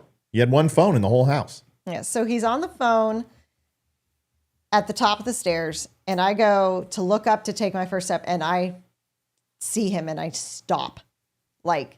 It's like they say it in the movies, the world stops and like time just froze. And I just many a woman felt that way, Olivia. Many a women. Stop it.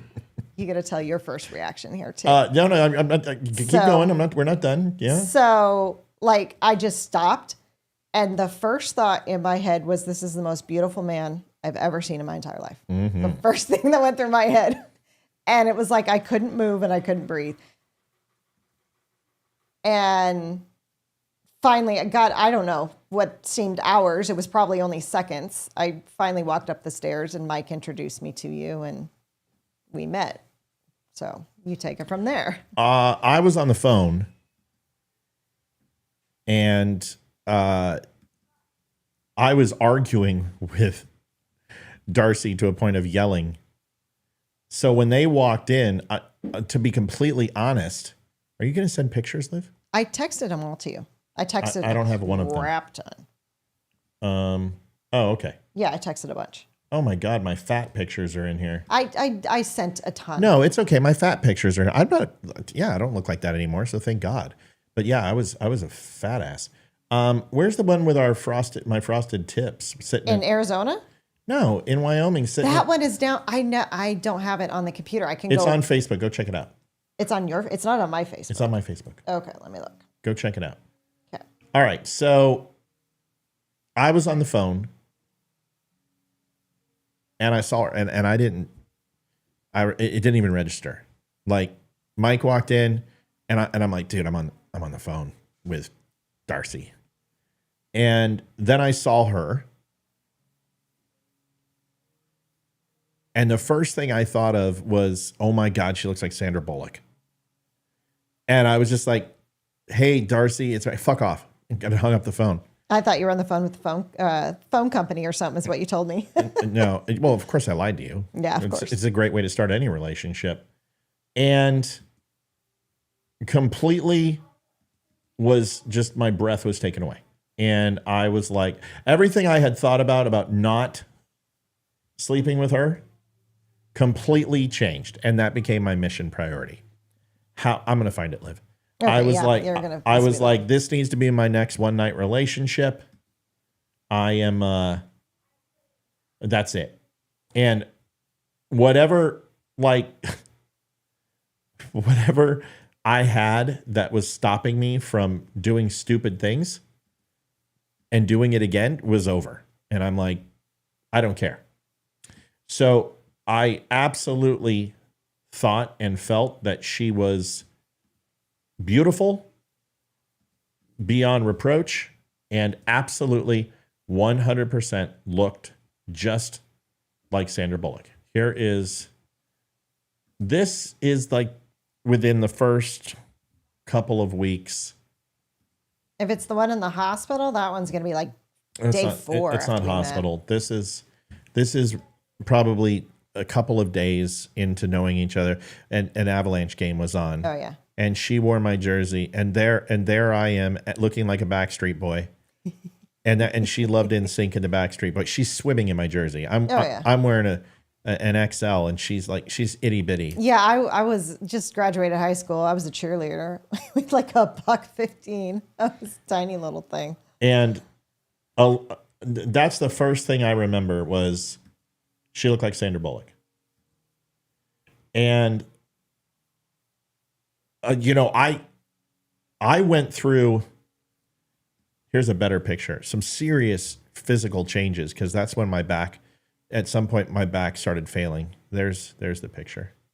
My back started failing, and it got really bad. And I put on a ton of weight. But when you first see me, Liv, you sent these from your thing. Yeah, I sent them from my phone. They're going to be all small and horrible. No, I saved them from Facebook. Oh, you can't, they're minuscule on Facebook. That's the problem. Oh. Yeah, you can't do that. You have to actually send them through iPhoto. Oh, I didn't know. These are all tiny. All right, you're gonna hate me, but I have to go to the bathroom. That's fine. They're all tiny. Well, you have to pick this up. So not the perfect time. So this is. I mean, you can see that is like right out of the military. Probably weigh like 205 pounds, and that's what I was looking at. And this is at like our first anniversary.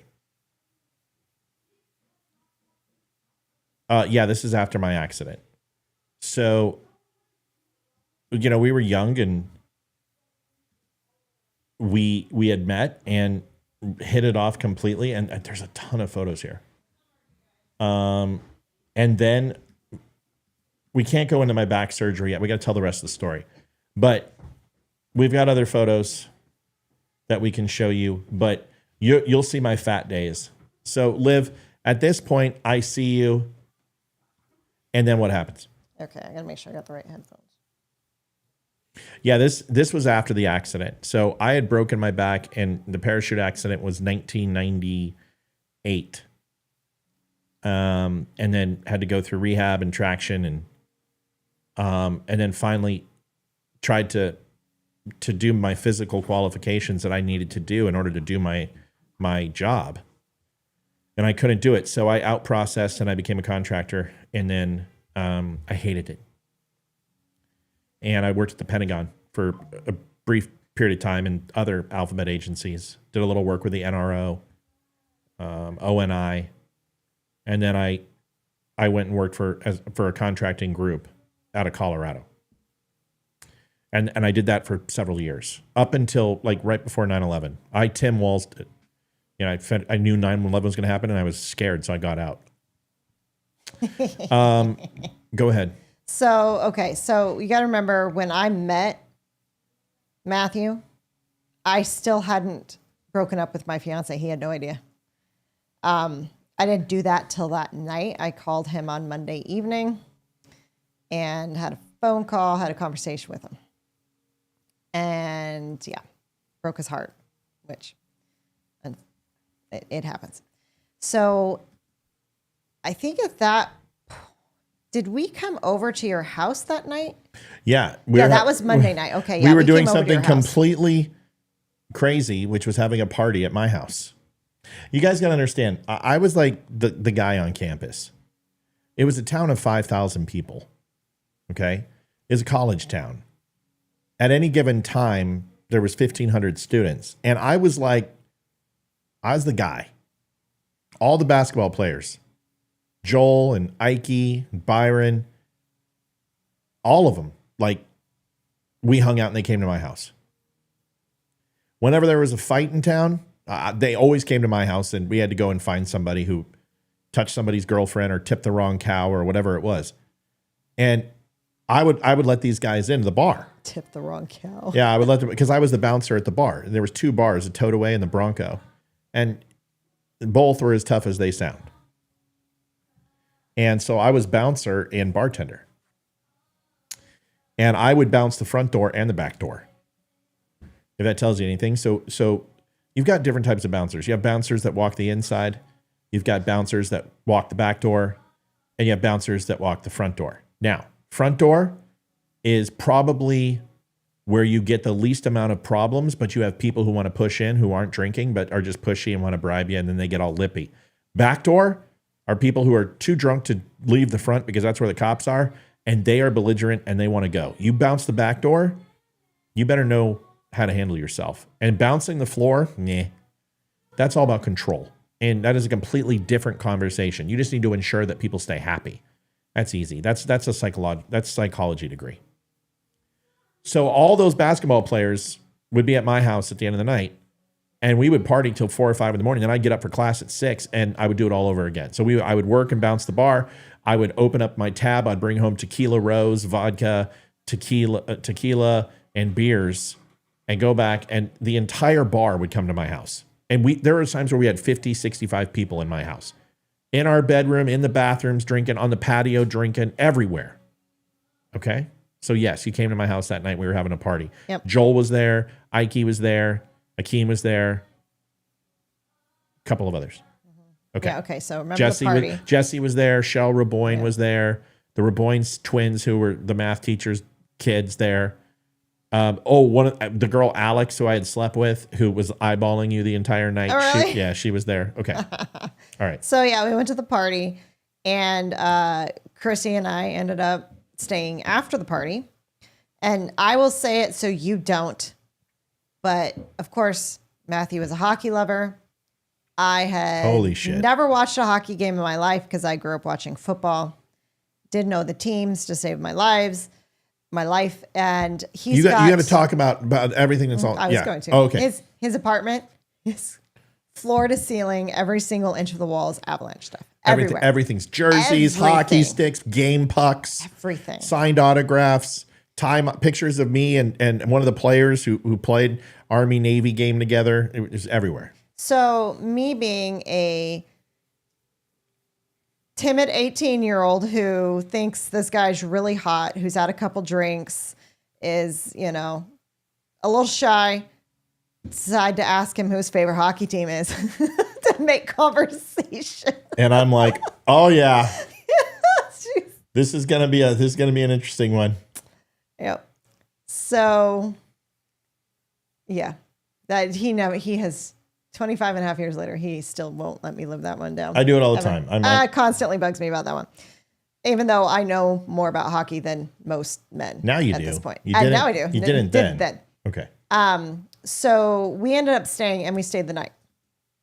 And no, this is not where it's going, where everyone thinks it's going. So we stayed the night, and I slept in his bed, but we didn't do anything. I tried. He tried. He kissed me, and I didn't kiss him back. She, and of course I was a gentleman. She was given the signals. Like, she flipped over and she backed up into me. So I'm like, wait a second. Okay. So she's giving me the signs. We talked all night, but before that, she put her feet on me, and her feet, you don't put your feet on somebody unless either they're really cold, which they were. They're like ice cubes. They still are today. But she was giving signals, but she didn't want to. Like, she wanted to do what most women do. She wanted to get her fill and check her box, but my box, she didn't care about my box. So I just tried to kiss her, and she wasn't having it. And I'm like, okay. And at that time I had everything I wanted, and I really liked her. In the sense that I wanted to have sex, but I knew she was here for another 5 nights or so. And I'm like, however, 7 nights, 9 nights, whatever it was. And I'm like, I'm a patient human being. I'm like Novocaine, right application and time, and it always works. So we talk all night, and I mean all night. I had to go to school at 0600. No sleep. He got no sleep. No. And I remember the night before that was a party. So I was up at 06 and I worked till closing the bar till 2 o'clock and then back to our house we close at midnight at that midweek. Then party, talk to her all damn night. But I'm in the peak physical shape of my life and all of that. So we just said, okay. And I went to school. I think I kissed her on the cheek when I left. That was it. Just she didn't pull back. She didn't retract. I just gave her a kiss on the cheek like, we'll see you later. That was it. That was it. So later that day, he asked. This gets really good, y'all. We need to we're building it because there's things. There's hostage taking. There's death threats. There's armed kidnapping. I'm not kidding. This story SEALs get involved. Oh yeah. You get 2 Navy SEALs get involved in this. Oh, yeah, you have background checks. You have private investigators. This gets really good. So hang in there. All right, go ahead. So he calls later and asks if Chrissy and I want to come to the bar. He's working that night. And I think it was the Tote Away. It was the Tote. And he asked if we could go to a movie. Come down to the bar. Yeah, we were going to go to a movie. We were going to go to a movie.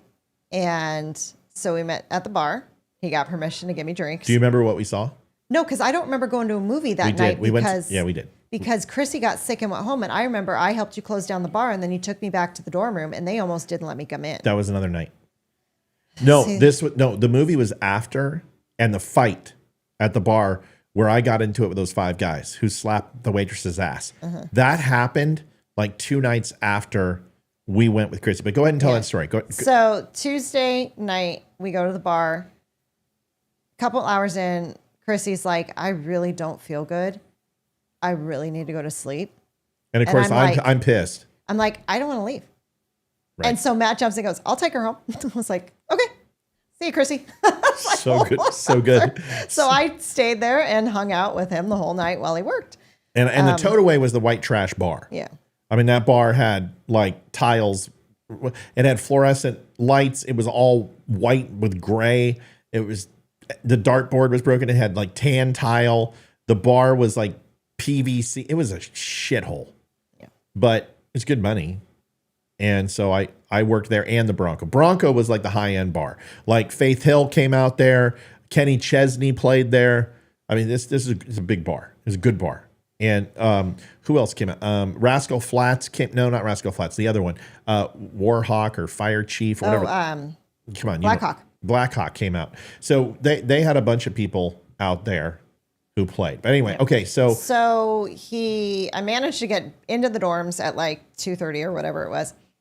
And the next morning I wake up with Chrissy throwing stuff at me going, I can't breathe. Oh my gosh, go get the nurse. Turns out she has walking pneumonia. She's horribly sick and she has to be hospitalized. So we spend our entire Tuesday, because it's a town of 5,000 people. The hospital's got like 200 rooms. We sat in a hospital hallway for like 8 hours waiting for her to get a bed. And I just sat with her. Does that look familiar? Yep. That was my bar. Yeah. And man, I could pour a drink. So I sit there and we finally get a bed, but it's not a private room. It's like, there's like 4 or 5 beds and they're all separated by curtains. I'm not going to leave because I'm not going to leave Chrissy. So they actually bring me like a reclining chair to sleep in. So, and I don't think this was, Wednesday is when that happened. But so you and Mike come to visit us, make sure everything's cool. You stay for a little bit. And that was that. But I stayed at the hospital pretty much the whole time with her. So Wednesday comes and it's Wednesday evening. There's the Bronco dance floor. Yep, I do remember that. So Wednesday comes and Mike and Matthew come. And Matthew can see how like stressed and tired I am. So he gives me a foot massage. Okay. So okay. At this point, like I was done courting her and I'm just like, you're either going to do this or you're not. So I pulled out all my bags of tricks. I tried guilt. I tried sexy flaunt. I tried, cobalt smile. I tried it all. Nothing worked. Tried alcohol. So I was getting annoyed. not to a point where I was like, because I felt something, but I was trying to quash that. I was a young guy, and I didn't like the feeling that I was getting here, which was like taking some ice off the old heart. So my answer was sex. So I'm like, foot rubs. I give amazing foot rubs. And I also have a foot fetish, just to be completely honest with you. I'm not going to lie. Complete foot fetish. And I'm like, I'm going to massage her feet. And I did. And I gave her an epic, and trust, the moment it started, like, she melted. Like, melted. Her shoulders went down, and she's like, oh. And I'm like, oh, I got her. Like, now, for the first time, sexual, like, we've touched. And anybody who's given a good foot rub knows that's a huge thing. So I was like, I'm in. And I'm like, but it's not good enough. And I knew it wasn't good enough. So at that point, I told Mike to call me at like 6:45 or something, or whatever it was. Might have been a little later, earlier, whatever. And tell me, because that night we were supposed to go to Nebraska, to Scottsbluff, and Terry and Alex, or not Alex, but her boyfriend, Adam, were in a band, and we were going to go see them. And Aunt Jackie is someone I was pursuing long before Olivia got there. And listen, when I say Aunt Jackie, you picture a 280-pound woman who's 45 with a pack of Marlboros. No. Aunt Jackie was Jacqueline. And we called her Aunt Jackie because little Alex, the son, called her Aunt Jackie and called me Uncle Matt. So Mike goes, and he texts me instead of calls me. He goes, dude, Aunt Jackie, Scottsbluff, you coming? And I'm like, call me.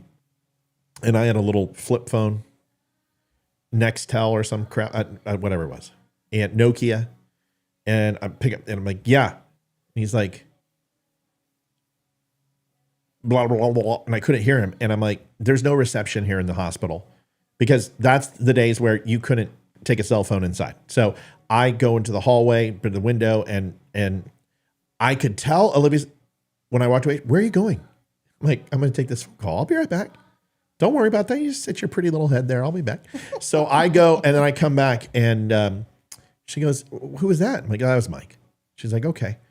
She's like, so, and you know you're in, because when a woman does that, so, she's not saying so. She's like, are we going to have sex later? That's what she was trying to say to me. The signs were there. And of course, I don't think it's still going to happen, because I know that she's going to get guilty, and it's just not the right time. It just wasn't there. And I didn't know that I was ready for that, because I knew what would happen. So I just go, yeah, I'm going to go.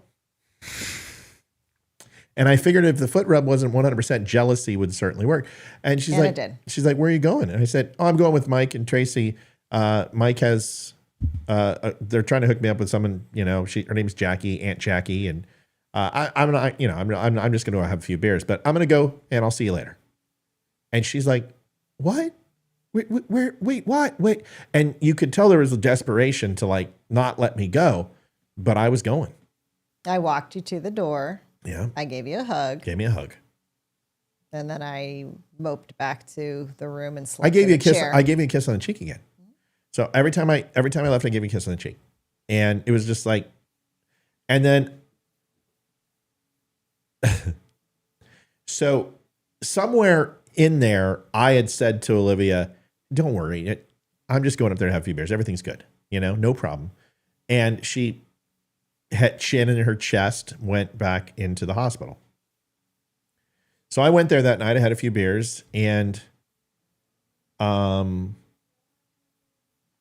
came home the next morning. I got in the car, and I drove back because I took Mike's car because my vehicle blew up. And I pull up into the college, and I'm so hungover. Like if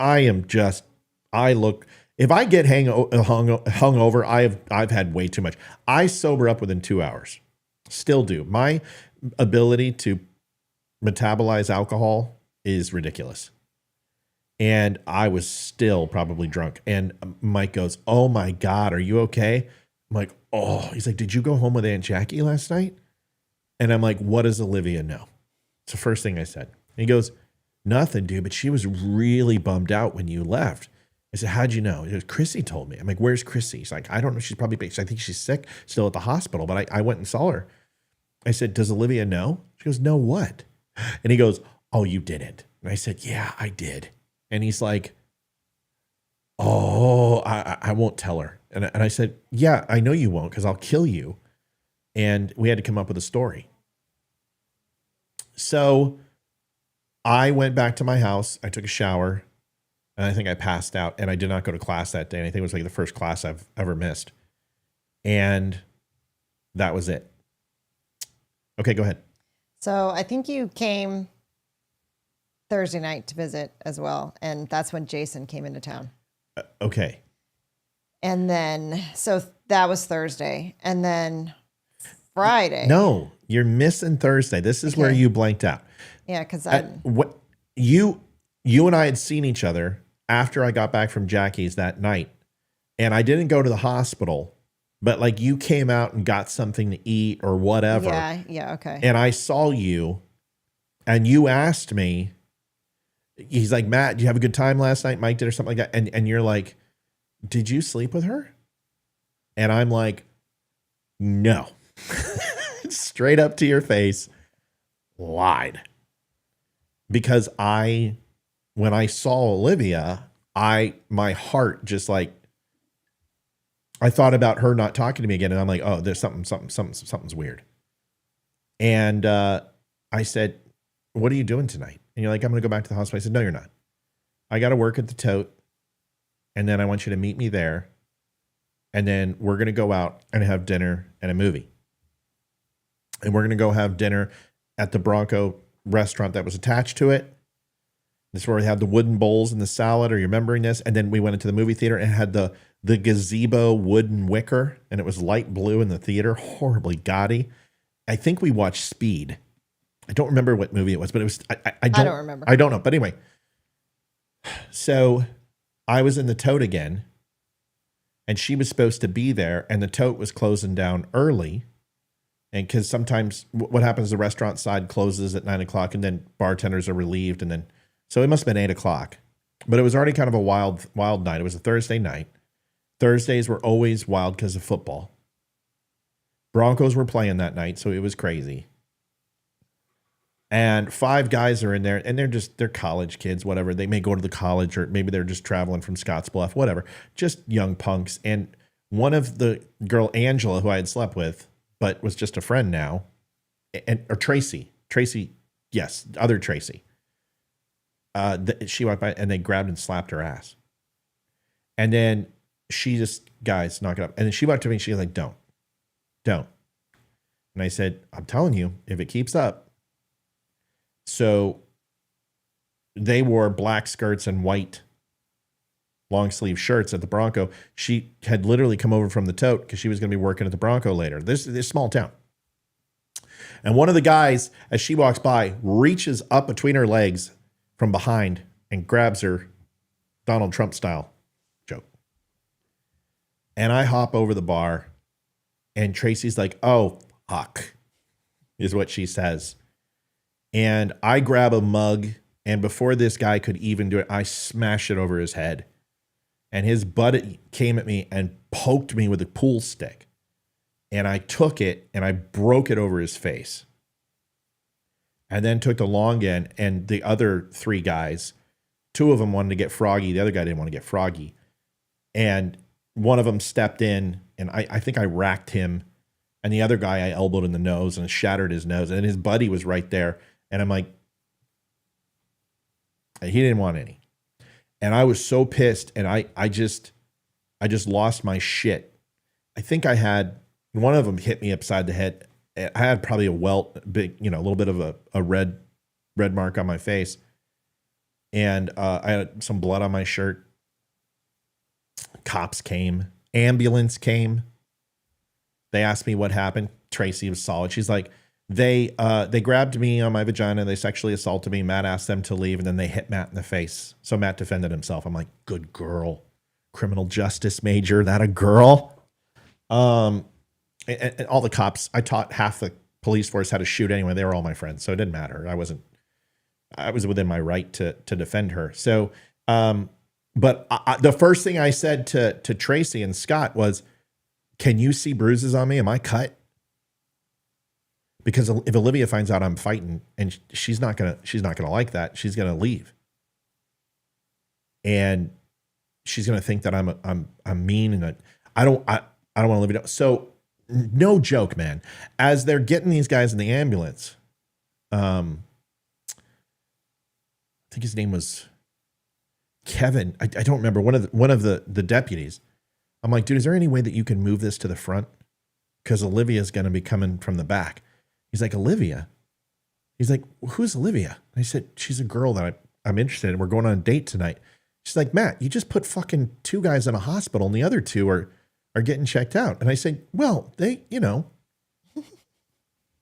and no joke, guys, we're going to need to move you outside here and get you prepped in the ambulance. And Olivia, probably 15 minutes later, just as the ambulance is pulling away and the last cop is going, she enters from the back. No joke, frozen peas on the face. They go over to the restaurant side and I'm sitting here and I'm, pulling it away. Tracy's putting makeup on to like cover up my eye because I was so worried that she was going to be thinking I was just some rabble rouser or some vagrant or just a horrible human being. And I was embarrassed and I didn't want her to know that I had gotten into it. So she walks in and she's just looking, she must have borrowed Chrissy's clothes that night because holy crap, she looked great. They were my clothes. I don't know because you were dialed in. They were my clothes. So you were dialed in that night, and you looked. Your hair was, it had that little wave. I had just redone the hair. Wave and just highlighted it. Wave and curl in it, and just looking, dude, sexy as hell. Even the shirt that she was wearing was like cropped here, and I could see she was wearing a black bra, and I'm like, okay, so she's wearing at least something halfway decent. This is a date, and she smelled fantastic, and I hate perfume. I think I had told her that. So whatever she put on was like Bath and Body Works or something. It was subtle, and she absolutely took my breath away. And I was so relieved to see her because I was scared. Like that fight scared me. I just thought, I just got scared. And when I saw her, I felt completely safe. It's crazy. And it was like, let's go. It was like Pretty Woman. Let's go to the movie. Like let's go to the opera and get in our Learjets, except let's get in Mike's black hoopty Buick, which smells like cat piss and McDonald's. And let's go to this movie. And we had dinner and went to the movie. So there's that. Okay. Okay. So after that, I stayed at the hospital again. Well, Chrissy didn't want me leaving. She was not happy that I left on Thursday night. So she was acting all pissy. And then she decided to treat me like crap all day on Friday. And she started really pissing me off, like really pissing me off. I was so mad. And it was in the afternoon and I was sitting there fuming on the floor, just like, I'm going to kill her. Like, I'm so mad at her. And Matthew walks in at that time, sees me, looks at Chrissy and goes, get your coat, get your shoes, you're coming with me. Chrissy starts to say something. Nope. I said, no, okay. no. I don't remember exactly what he said. So that's like, honeymoon. That's really, that fairly close. My back problem started happening. That's when I started putting on some weight, and Olivia still looks exactly the damn same. You guys, if you like, this is me fairly, I started to balloon. You can see my double chin. We were pregnant with Hayden and had no idea. Yeah.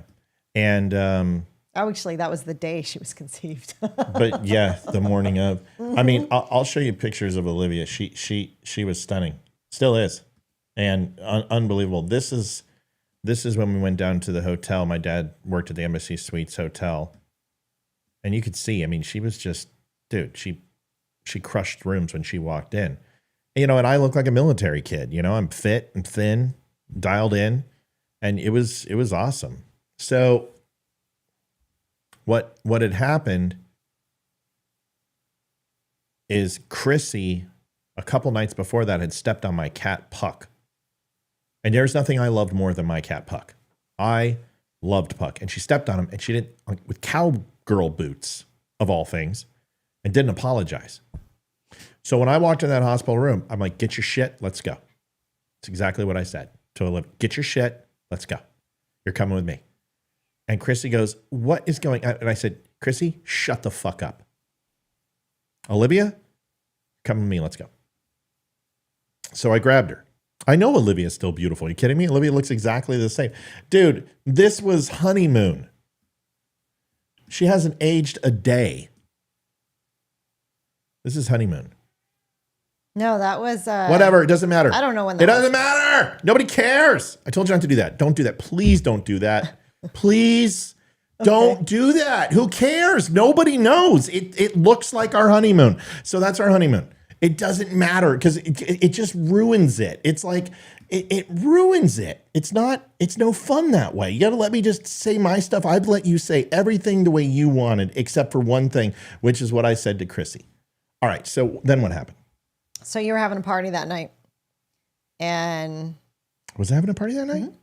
We're having a party every night. It was. It wasn't a huge party. Oh, this is the night that I went out and we fought.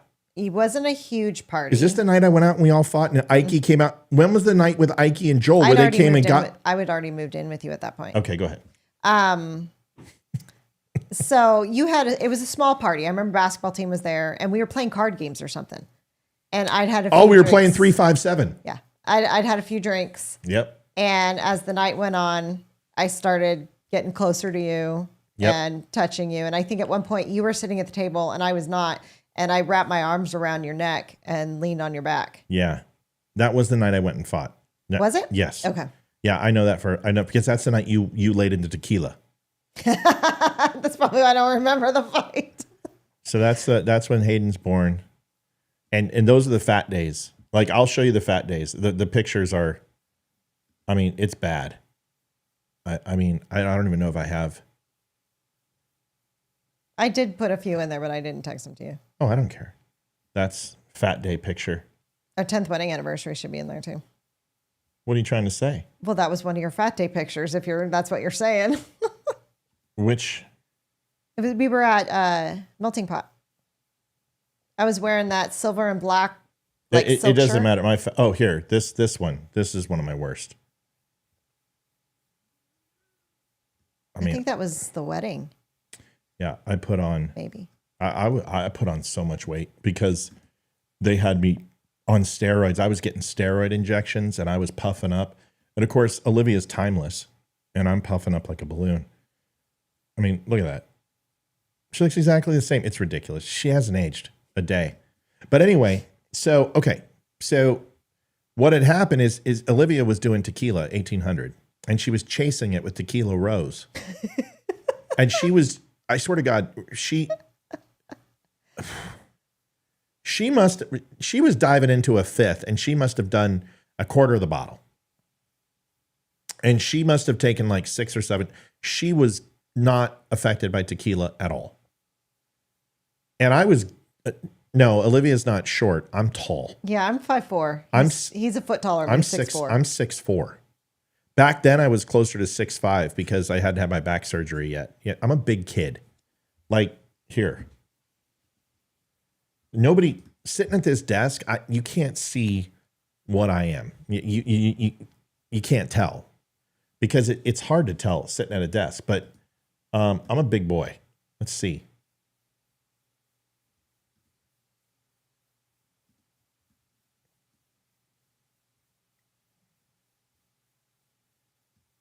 I'm wearing heels. Yeah, she's wearing heels. Yeah, she's not necessarily an itty as I am. I'm big. Oh, I'm 6'4" and I'm 225. I mean, you can see. And there you can see. I mean, my arms, my chest, I'm a big boy. And I lift for a reason and I take care of myself, but I'm not a small guy. Yeah. So that's why she looks so small. But she's not. I mean, she's not tiny. You can see how much taller I am. One of my favorite family pictures. I love that picture. Anyway, that's when I was like 203. That's when we went on the no muscle. Yep. Astros home field, held the flag. Yep. All right. So So this was the pinnacle of fat for both of us. This is when right before I started, I literally got off the medicine, and oh man, I was fat. That was right after Ethan was born. All right, so where were we? So tequila shots. So she's doing tequila. She's a little bit drunk, and Ike and Joel come in, and Akeem come in, and they're like, "Dude, there's some freaking guys from Nebraska. They just hit my car." And then they slapped Michelle Raboyne, which is one of the Raboyne twin sisters. And we're going over there and we're going to fuck them up. Oops, pardon my French. And I said, dude, I can't leave. Dude, you need to leave. And you got to help us. He's like, I don't think we can take him. And I said, all right, fine. So I called Craig. No, Craig was there with me. Greg Kroll was there. And then we call Scott and Tad. Mm-hmm. Tad lost his eye riding a bull. I've seen Tad fight 10 guys and hold his own. He's just a cowboy. Scott is 6'6" and like 260, albino blonde hair, and a perpetual drunk. Greg was an outside linebacker who broke both ankles and finished the third and fourth quarter with 2 broken ankles. So we all get in and we go to this party, and there had to be 20 guys there. And all of them wanted to fight. A few Mexican guys, a couple black. I mean, it was the guys from Nebraska. And that was probably one of the, and this is what I did. I'm like, let's go. We're going in. And Scott's like, dude, hold on a second. Time out. We need a game plan. I'm not walking into this house. What do they have, guns or they have knives? I said, I don't care. Olivia's back there. Okay. Ike's not here because he has a state ride to CSU. He's babysitting her, and I don't want anything to happen to her. And Ike's a really good looking guy. So let's fucking go. Right. I mean, that is exactly what I said, because Ike was very handsome. Olivia will tell you, very handsome, very well put together. He was a point guard. He was like 5'8", and the guy could shoot threes all day. He played for CSU. And I said, and I told him, I said, we had a great relationship. I said, Ike, she's yours. Protect her. And he's like, dude, with my life. And he wound up doing it. Just a good guy. Anyway, so we go and we go in and we go in there, do our thing, get into some scraps, start throwing blows with guys. And I swear it must have been 5 minutes. And, you know, everyone's huffing and puffing and you know, some people gave, some people got. I took a few, I gave a few. And I'm like, okay, let's go. Let's get back in the car. We did our thing. And they're like, dude, what the hell's wrong? So I get in the car, we go back, and I walk in, and Olivia, Ike are at the table. Tracy is there, and one other girl, and they're playing 3-5-7 and slapjack. And I walk up the stairs, and I'm just come running in, and I look at her, and she gives me the biggest smile I have ever had. And at that point, I knew really sure that I wanted to have sex with her. So that's where we're at. Okay, go ahead. Yeah. So just hung out the whole night, and people started leaving. We ended up taking the party downstairs to your bedroom. And that was a raucous night. I will tell you that around 5:30 in the morning, as the rooster crows, I woke up to go pee. And as I walked by the hallway, Mike had an oscillating fan. And he hears me get up, and I walk by the fan, and I go, ow, fuck. And Mike goes, oh my God, dude, what happened to your back? And I'm like, what are you talking about? What do you mean what happened to my back? What the hell? Was that the fight last night? He's like, you got in a fight last night? What happened? I'm like, I don't really remember the night, but he's like, who's in the bedroom with you? And I said, why? He's like, there's a lot of noise coming from that room most of the night, man. Who is it? And I said, who do you think it is? He's like, Aunt Jackie? No. Michelle? No. He's like, oh, is that Olivia? I said, yeah. And he's like, oh my God, she's a freak. She's a freak. So he goes, you got to go look in the bathroom mirror. Your back looks like you just went 7 rounds with a freaking saber-toothed tiger. And I go and I turn around and I swear to you, no joke, 3 feet of nail marks, blood scratches down my back completely. When Mike lifted up the shirt, there were blood marks on the shirt. From when I put the shirt back on, grabbed my shirt from that previous morning and was walking out, there was blood on the shirt. And I put it back on. And throughout the day, I would lift up my shirt and check it. It's not like I was like dying or anything, but you know, when you get scratched, she break the shit out of me. So ruined my white USS Blue Ridge shirt, I think, and never was the same. So I went back and crawled into bed. And we had separated. We were cuddling in the middle of the night. But as I got into bed, she reached over and she laid her head on my shoulder and started cuddling with me. And that is a no-no. It's not something I allow. Like, once the deed's done, you're usually out the door. But the next morning, we are not touching. But I'm sitting there holding her and I'm going, what in the fuck is going on? So at that point, Tracy comes over and it's a playoff game. So this must have been Saturday morning. Mm-hmm. It's a playoff game. Green Bay Packers. No, it's Denver and somebody else. Yeah, I don't remember who. And I make a tomato beer because that's my morning hangover cure. 3 shakes of Tabasco, a can of tomato juice, and a beer. It's a shampoo effect. And you just go do that and it cures the hangover like crazy. So I'm drinking my tomato beer and Tracy's there and she has my tomato beer in a, 40 ounce tall, beer glass, 24 ounce tall beer glass. And she's like, who's downstairs? And I said, Olivia. And she's like, oh, Matt.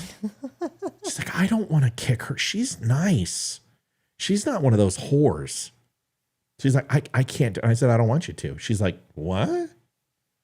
I get my beer and I sit down and Alex is there. Not Alex. Adam. Adam is there and we're watching the game. And then she comes up wearing my bloodied t-shirt. And a pair of your boxers. A pair of my boxers. And walks up in the middle, just with boxers and a shirt, looking fine as hell. Hair perfect, no makeup, looking gorgeous, and sits on my lap. And Tracy's like, what the fuck? Like, Tracy is shocked. She has seen me with plenty of people, and she doesn't understand what's going on. And I was cool with it. And she must have sat on my lap for most of the morning. I gave you a big kiss, too, remember? Yeah, I gave me a huge kiss. Yeah, I didn't brush my teeth or anything. Yeah. Just came right upstairs. Huge kiss, and it was awesome. And at that point, I knew I was in love with her, without a doubt. I don't hold somebody like that. There's just no way. Intimacy is not my thing. And I was totally cool with it. So I knew I was in love with her. And Tracy's just watching the whole thing going, what the? She wasn't jealous. She's shocked. Okay. So we're going to speed this up a little bit. Yeah. So spent the rest of Saturday together. I was supposed to go back on Sunday and I was riding a bus back. But she was still in the hospital. Chrissy was. And I was like, I'm not leaving until she gets out of the hospital. Wink, wink. So, but I end up spending the entire time with Matthew. So every minute, every second we were together, and it was Monday night, I think it was. And I remember we were sitting in Chrissy's truck, if I'm not mistaken. And you were saying that you did not want me to leave. Yep. I don't want like you to leave. I was like physically dying inside. And he asked me to move in with him. And I said, yes. No joke. A week. Now wait, this We knew each other a week. I know it took a long time, but now this is where the story goes. So I said yes. I ride the bus home. I have a 4-hour layover between 2 a.m. and 6 a.m. in Billings. And I talked to him on the phone the entire time. And I'm up again. Yep. I did not sleep that entire freaking year. Month. Yeah. Year. Yeah. So I get home. I quit school and give back my scholarship and financial aid. I quit my job. I packed up my entire room. I lived in the same room for almost 19 years. You tell your parents and what happens? I tell my parents, and my parents are cool. They're like, okay. Apparently they didn't think it was going to happen, but they were like, okay.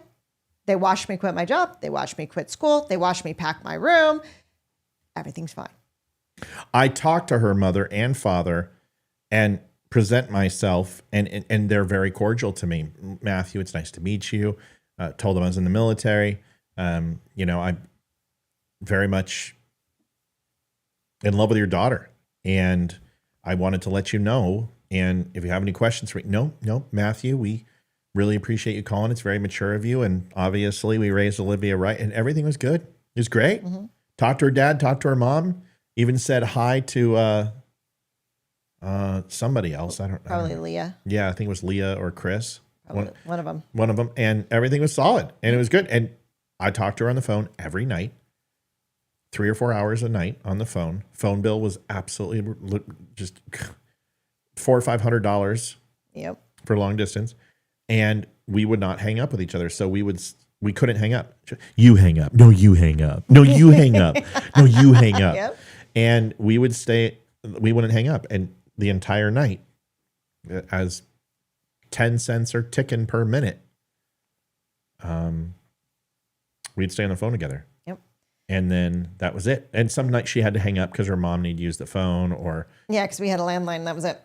Yeah, but most of the time we just, like, I would pick up at like 4 a.m. after setting it down at 2:30. I'm like, "Are you there?" And she's like, "Yeah, I'm here." And she was awake. And so we started talking again, and we do that all night. And then, so give a little context with this is my parents were not well off, and I worked my ass off from the age of 12 on and saved my money. And I bought pretty much everything I owned. I bought my own car right out of high school. I waited till I graduated. I paid cash and I bought my car. It was my car. No one else helped me with it. So it was the weekend before I was supposed to come out. I think it was a Wednesday. It was February 13th is when I was supposed to drive out, if I'm not mistaken. and I had midterms. Yeah. I had midterms. So, and the bar was going crazy because it was Bronco riding season, and Bronco season in March, but pre-quals and all this, and it was Bronco season was starting. So the rodeo season. Yeah, sorry. rodeo. So the plan for me is I was going to leave early in the morning and I was going to drive myself down. I was going to stay the night in like Billings or Bozeman and then take 2 days to get down there. And I was going to drive myself. And we need to hurry because we need to be done with this here in the next 16 minutes. Yes. So do we want to tell the weekend before or just how? Just get it out there. Spit it Okay. out. So the weekend before I was supposed to leave, my best friend, Emily, decides she wants to go out with me, and my ex-fiance and his best friend Boomer, we're all going to go to a movie and hang out and eat dinner. Snow storm hits. I was so pissed because we went to Missoula, which was like 100 miles from my house, and went home the back way. And I mean, blizzard hits. So the closest place is Boomer's house. His parents are truckers and he's there by himself pretty much.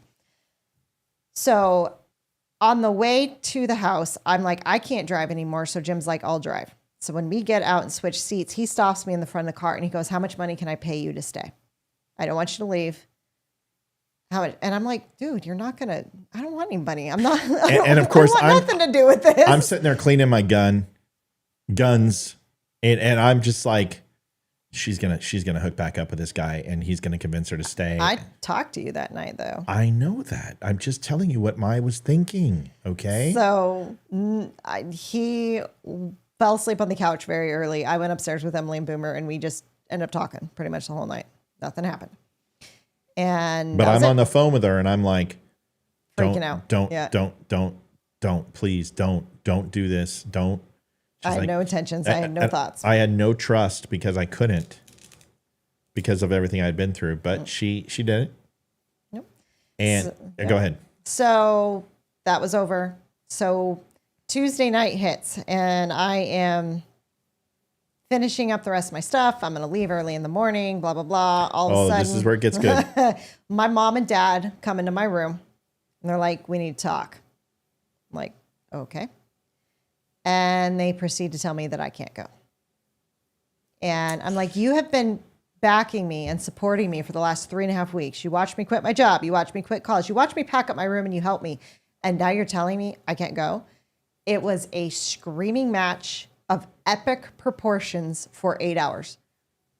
Freak out, like screaming back and forth, the three of us.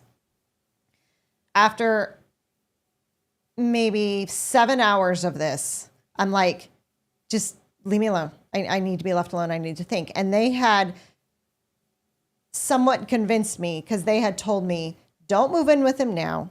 Finish out your semester of college. And if you guys are still, if you can survive 5 months of long distance, move in with him over the summer. And that's what they were trying to convince me to do. And after this, I was like, okay, I need to think about this. And I'm thinking about it. And I'm like, they've got some valid points. And I'm doing the pros and cons. And I'm weighing everything. I'm like, okay, I need to think about this. So I go down to my car because I need to get something out of my car. Oh, boy. Oh, and I had talked to her on the phone, and she did the I need to think to me. Mm-hmm. And I'm like, oh, son of a bitch, right? So I'm sitting, I mean, it's like, trying to find out if someone is in the hospital, if they're okay after surgery. I'm sitting there going, oh my God. So of course, I love you. Whatever we need to do, we'll figure it out. Don't worry. Your parents are smart. Listen to them. They're your parents. I was very supportive. Very supportive. Was not a jerk about it. I was just like, you got to listen to your parents. They know you better than anybody, and we'll make it through. Okay, go ahead. So I go down to my car, and I open the car, and none of the lights come on. And I'm like, I know I didn't leave my lights on because this is an old 88. So it's not like they shut off now. It's like you leave your lights on, the battery dies. I can't believe like 200 people are hearing that. This is kind of cool. Go ahead. And I'm like, okay. So I get my key and I go to turn on my car, and my car won't make a sound. It won't start. It doesn't even sound like, when like the battery's dead and you turn it and it goes click, click, click, click. It won't do anything. And I'm like, what the hell? And I go upstairs and I said, what did you do to my car? I was like, that's my car. You can't touch my car. My dad goes, I disabled it. You're not going. I yelled a few obscenities. I ran into my room. I slammed the door. I immediately called and I said, come get me.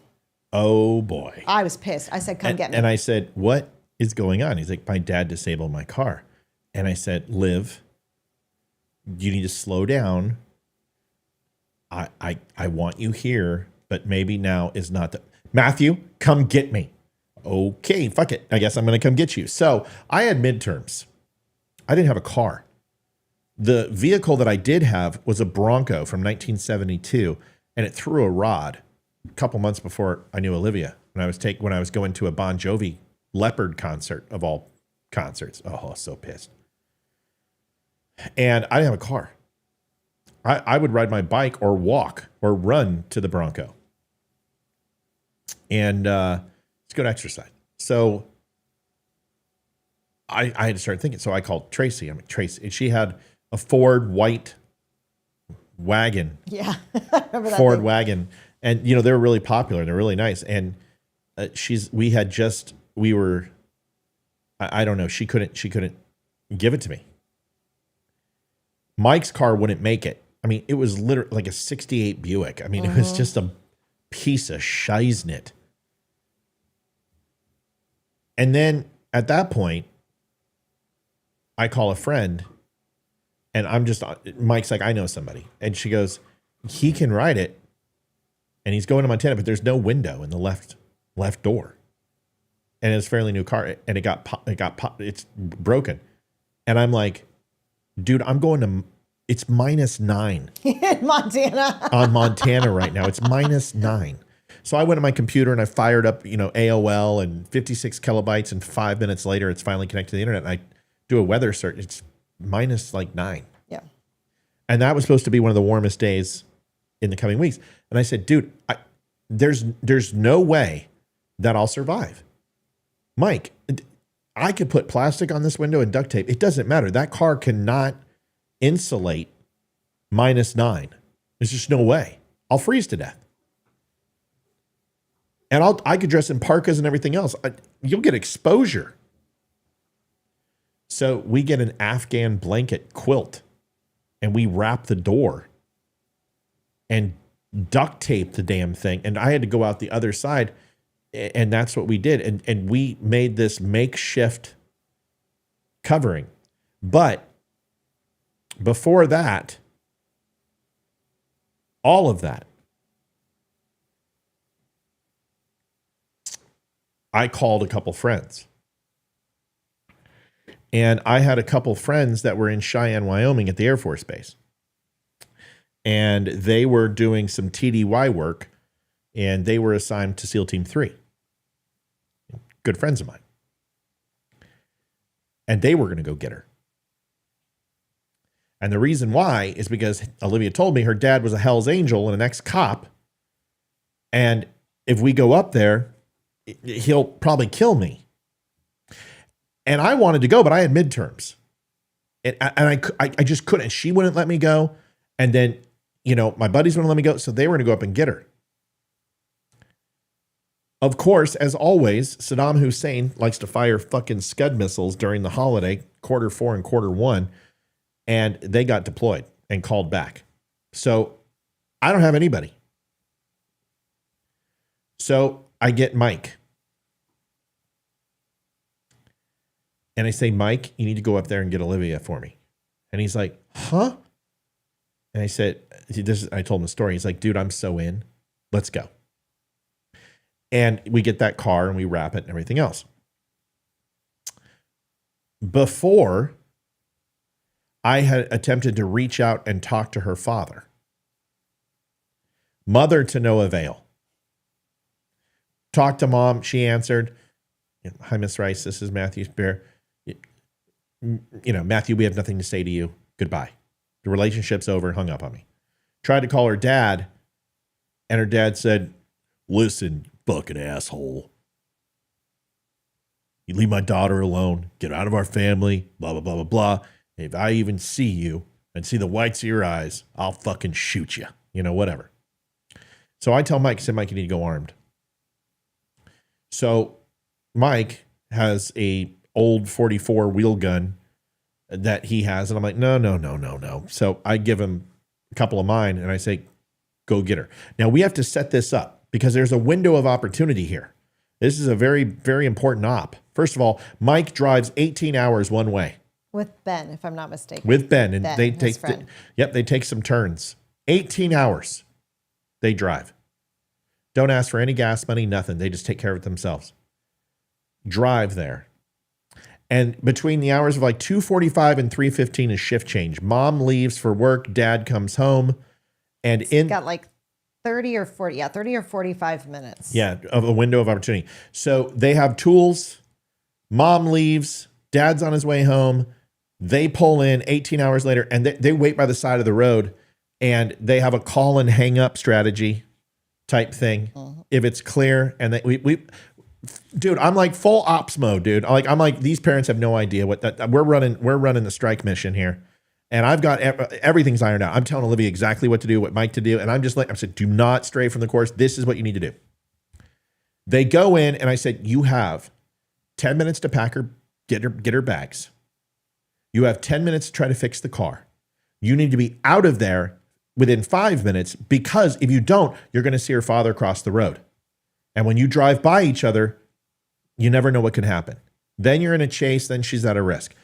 I want her head down. I don't want her head up. Get out of there. This is what you need to do. And until you're out of town, she stays down. So, if I'm not mistaken, Olivia laid down in the back seat and Ben and Mike were in the front.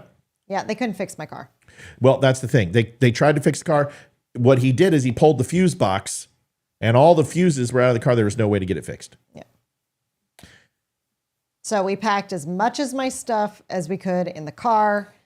I left some of my stuff and I laid down in the back seat and we left.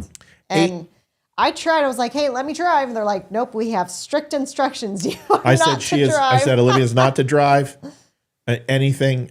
Dude, I'm not kidding. It was like I had it mapped out and we planned it. And I'm like, she's not to drive. She's not to want for anything. If she gets tired, get her a hotel room, feed her, whatever it takes. Use my credit card. I wouldn't let them get a hotel. We just drove straight through. Yep. And they drove. Mike drove almost 38 hours. Well, 18 and 18, 36 hours to get to her and bring her home. And they pulled in like 2:45 in the morning. And I heard It the door. was Valentine's Day. And I heard the door slam. And I ran out there and she had her pillow, her body pillow with her. And she was in her jammies. And I don't know. Do you remember what I did? You picked me up. I picked you up and I carried you into bed.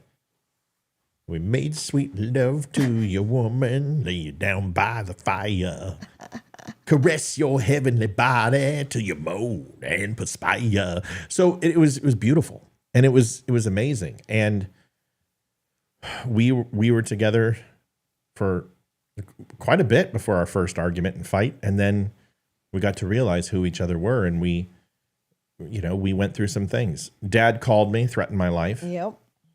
And Mother hired a private investigator to investigate me. They couldn't find anything because I was still TSI. Like, you couldn't find out anything about me. Private investors like, this guy, I don't know who he is. And his comment was, this guy's got to be an intel. So if this guy told you he was in the Navy and he was in intelligence, you believe him. But the problem is he never told you he was intelligence because he wouldn't tell you that. But the only type of guys I run across like this are guys who are in intel. There's nothing on. I can't find anything on him. I don't know his past history. I don't know where he lived. And this is when the internet was going around fairly well, and you could do a Google search on people, reverse 411 and all that. Nothing. I was nothing online. No social media profiles because there wasn't any except like Talk Excite. Yeah, MySpace was a few years away. Father threatened my life, and I told him, I said, bring your lunch and a ladder. And so whenever you think you're man enough, let me know. But I flipped a switch. At that point, I was like, fuck you. You know what? Yep. I went into protection mode and I said, I called them both at one point and they both got on the phone and I said, I just want to let you know that I love your daughter with everything in my soul. I'll now take care of her and protect her and you don't have to worry. I've got this. That's all I said. And have done so ever since. And there's lots in between, but we don't have time. So many things in between, but that's the story. When were we married? We were married August 22nd, 2002. Did I at least thank the buddies as I carried her away? Yeah. No, I didn't. Well, Mike still lived with us. Yeah, they live with us. I didn't care. Of course I did. I mean, I showered them with appreciation, but not then. My job was to get her and put her in bed. And Mike, I think Mike said something like that. He's like, dude, go. They knew. I mean, we were just like, there was something there. We were passionately in love, and it was amazing. But Mike's a good friend. He's a good dude. I didn't know Ben, but yeah, I definitely thanked them. I can't recall if it was that night. It was late. They were exhausted. They were tired. I think they went and got breakfast at one of the local diners that was open and then passed out. Yep. Anyway, there it is. There's the story. You should show our wedding picture. I don't know where it's at. It's in there somewhere. I put a picture, my picture before I walked down the aisles in there. Is it 21 photos? No. It's way before that. Oh my God. Yeah, I sent You sent me a ton of pictures. Yeah. I can't find it, honey. I'll resend it. I'm pretty tired too. Here's this one. Oh, I got it. You got him? I got it. So here's Olivia on her wedding day, $300 wedding. I planned it in like it was so cheap. 7 days. Hey, it was awesome. I did a great job. My dress cost $36. $1,600 total for everything. My dad paid for the whole thing. Mother did not come to the wedding. Mother hated my guts for a long time. Father, about 3 years it took him. Mm-hmm. He left Arizona at one point, refused to talk to us. Just left, said, I hate your husband. Yeah, 2001 is when we started reconciling with my dad. Yeah, and her dad and I get along famously now. Mother didn't show up to the wedding. Mother hated me. Yeah, tried to have us get a divorce. Her and the sister tried to like sabotage our relationship and convince Olivia to leave me when Hayden was born. It was bad. They you didn't meet my mom until we'd been married for 3 years. Didn't meet. I didn't say I met your mom. No, I know that. I was just telling them that it took you. Oh no, and we talked on the phone during the election. During when they got Osama bin Laden, she called me and asked me, and she was always cordial, but when the wedding happened, and she wasn't going to come. And her grandparents were being rude, and I finally picked up the phone, and for the first time I let her mother have it. And I said, listen, bitch. I went off, and it took a long time to heal. And I will tell you now that Tammy is one of the sweetest and kindest ladies I've ever met in my life. I regret anything negative I've ever said about her because she was protecting her daughter, and we disagree on things, but I love her. She's like a mom to me, and Chris is like a dad to me, and honestly, more than my own family. I talk to Tammy and Chris more than I talk to my mom. Obviously, I haven't talked to her in 15 years, and my dad's gone. But from what it was, which was a hatred, just a blistering hatred for each other. And the kids hated me too. I mean, the sister and brother, I mean, everyone hated me. Didn't matter what I did. I was the one that was hated because I kidnapped their daughter, but not quite. So there's the story. That's what happened. How we got together. That's how I met your mother. Yeah. So that's it. A happy anniversary. It's a great story. I'm glad we got it out there. We've done it before, but there's a whole lot of other things in between, but I still love you like the day we met, and I love to be doing the show with you. It's awesome. Yes, it is. Folks, if you have not had a chance, linktapgo.com/The Dumb Show. We're still paying off that wedding. So we accept donations for the show. We appreciate it. This show is just a fun one, but we obviously do politics and current events. If it's your first time here, like the show, follow, share it with a friend. If you don't, that's okay too. But if you've been here a few times and you want to donate and help us out, you can do that by going to linktapgo.com/The Dumb Show. We go out like we always go out every night, talk about the Veteran Crisis Hotline, which will flash up on the screen once we exit. But we want to play the Wimkin commercial. It's funny. There's some cussing in it. So if you don't like cussing, you don't have to watch. But it is funny. We hope you enjoy it. Here I think everyone stayed, but there was not very much chat. Everyone was just listening. People were listening. Yeah, I mean, it's a story. Wimkin commercial. Please, if you have not been over to Wimkin, please do me a favor. Go over and sign up. It is a free speech network, 9 million followers. Jason Shepard has created an amazing product. Go over to wimkin.com and take a look.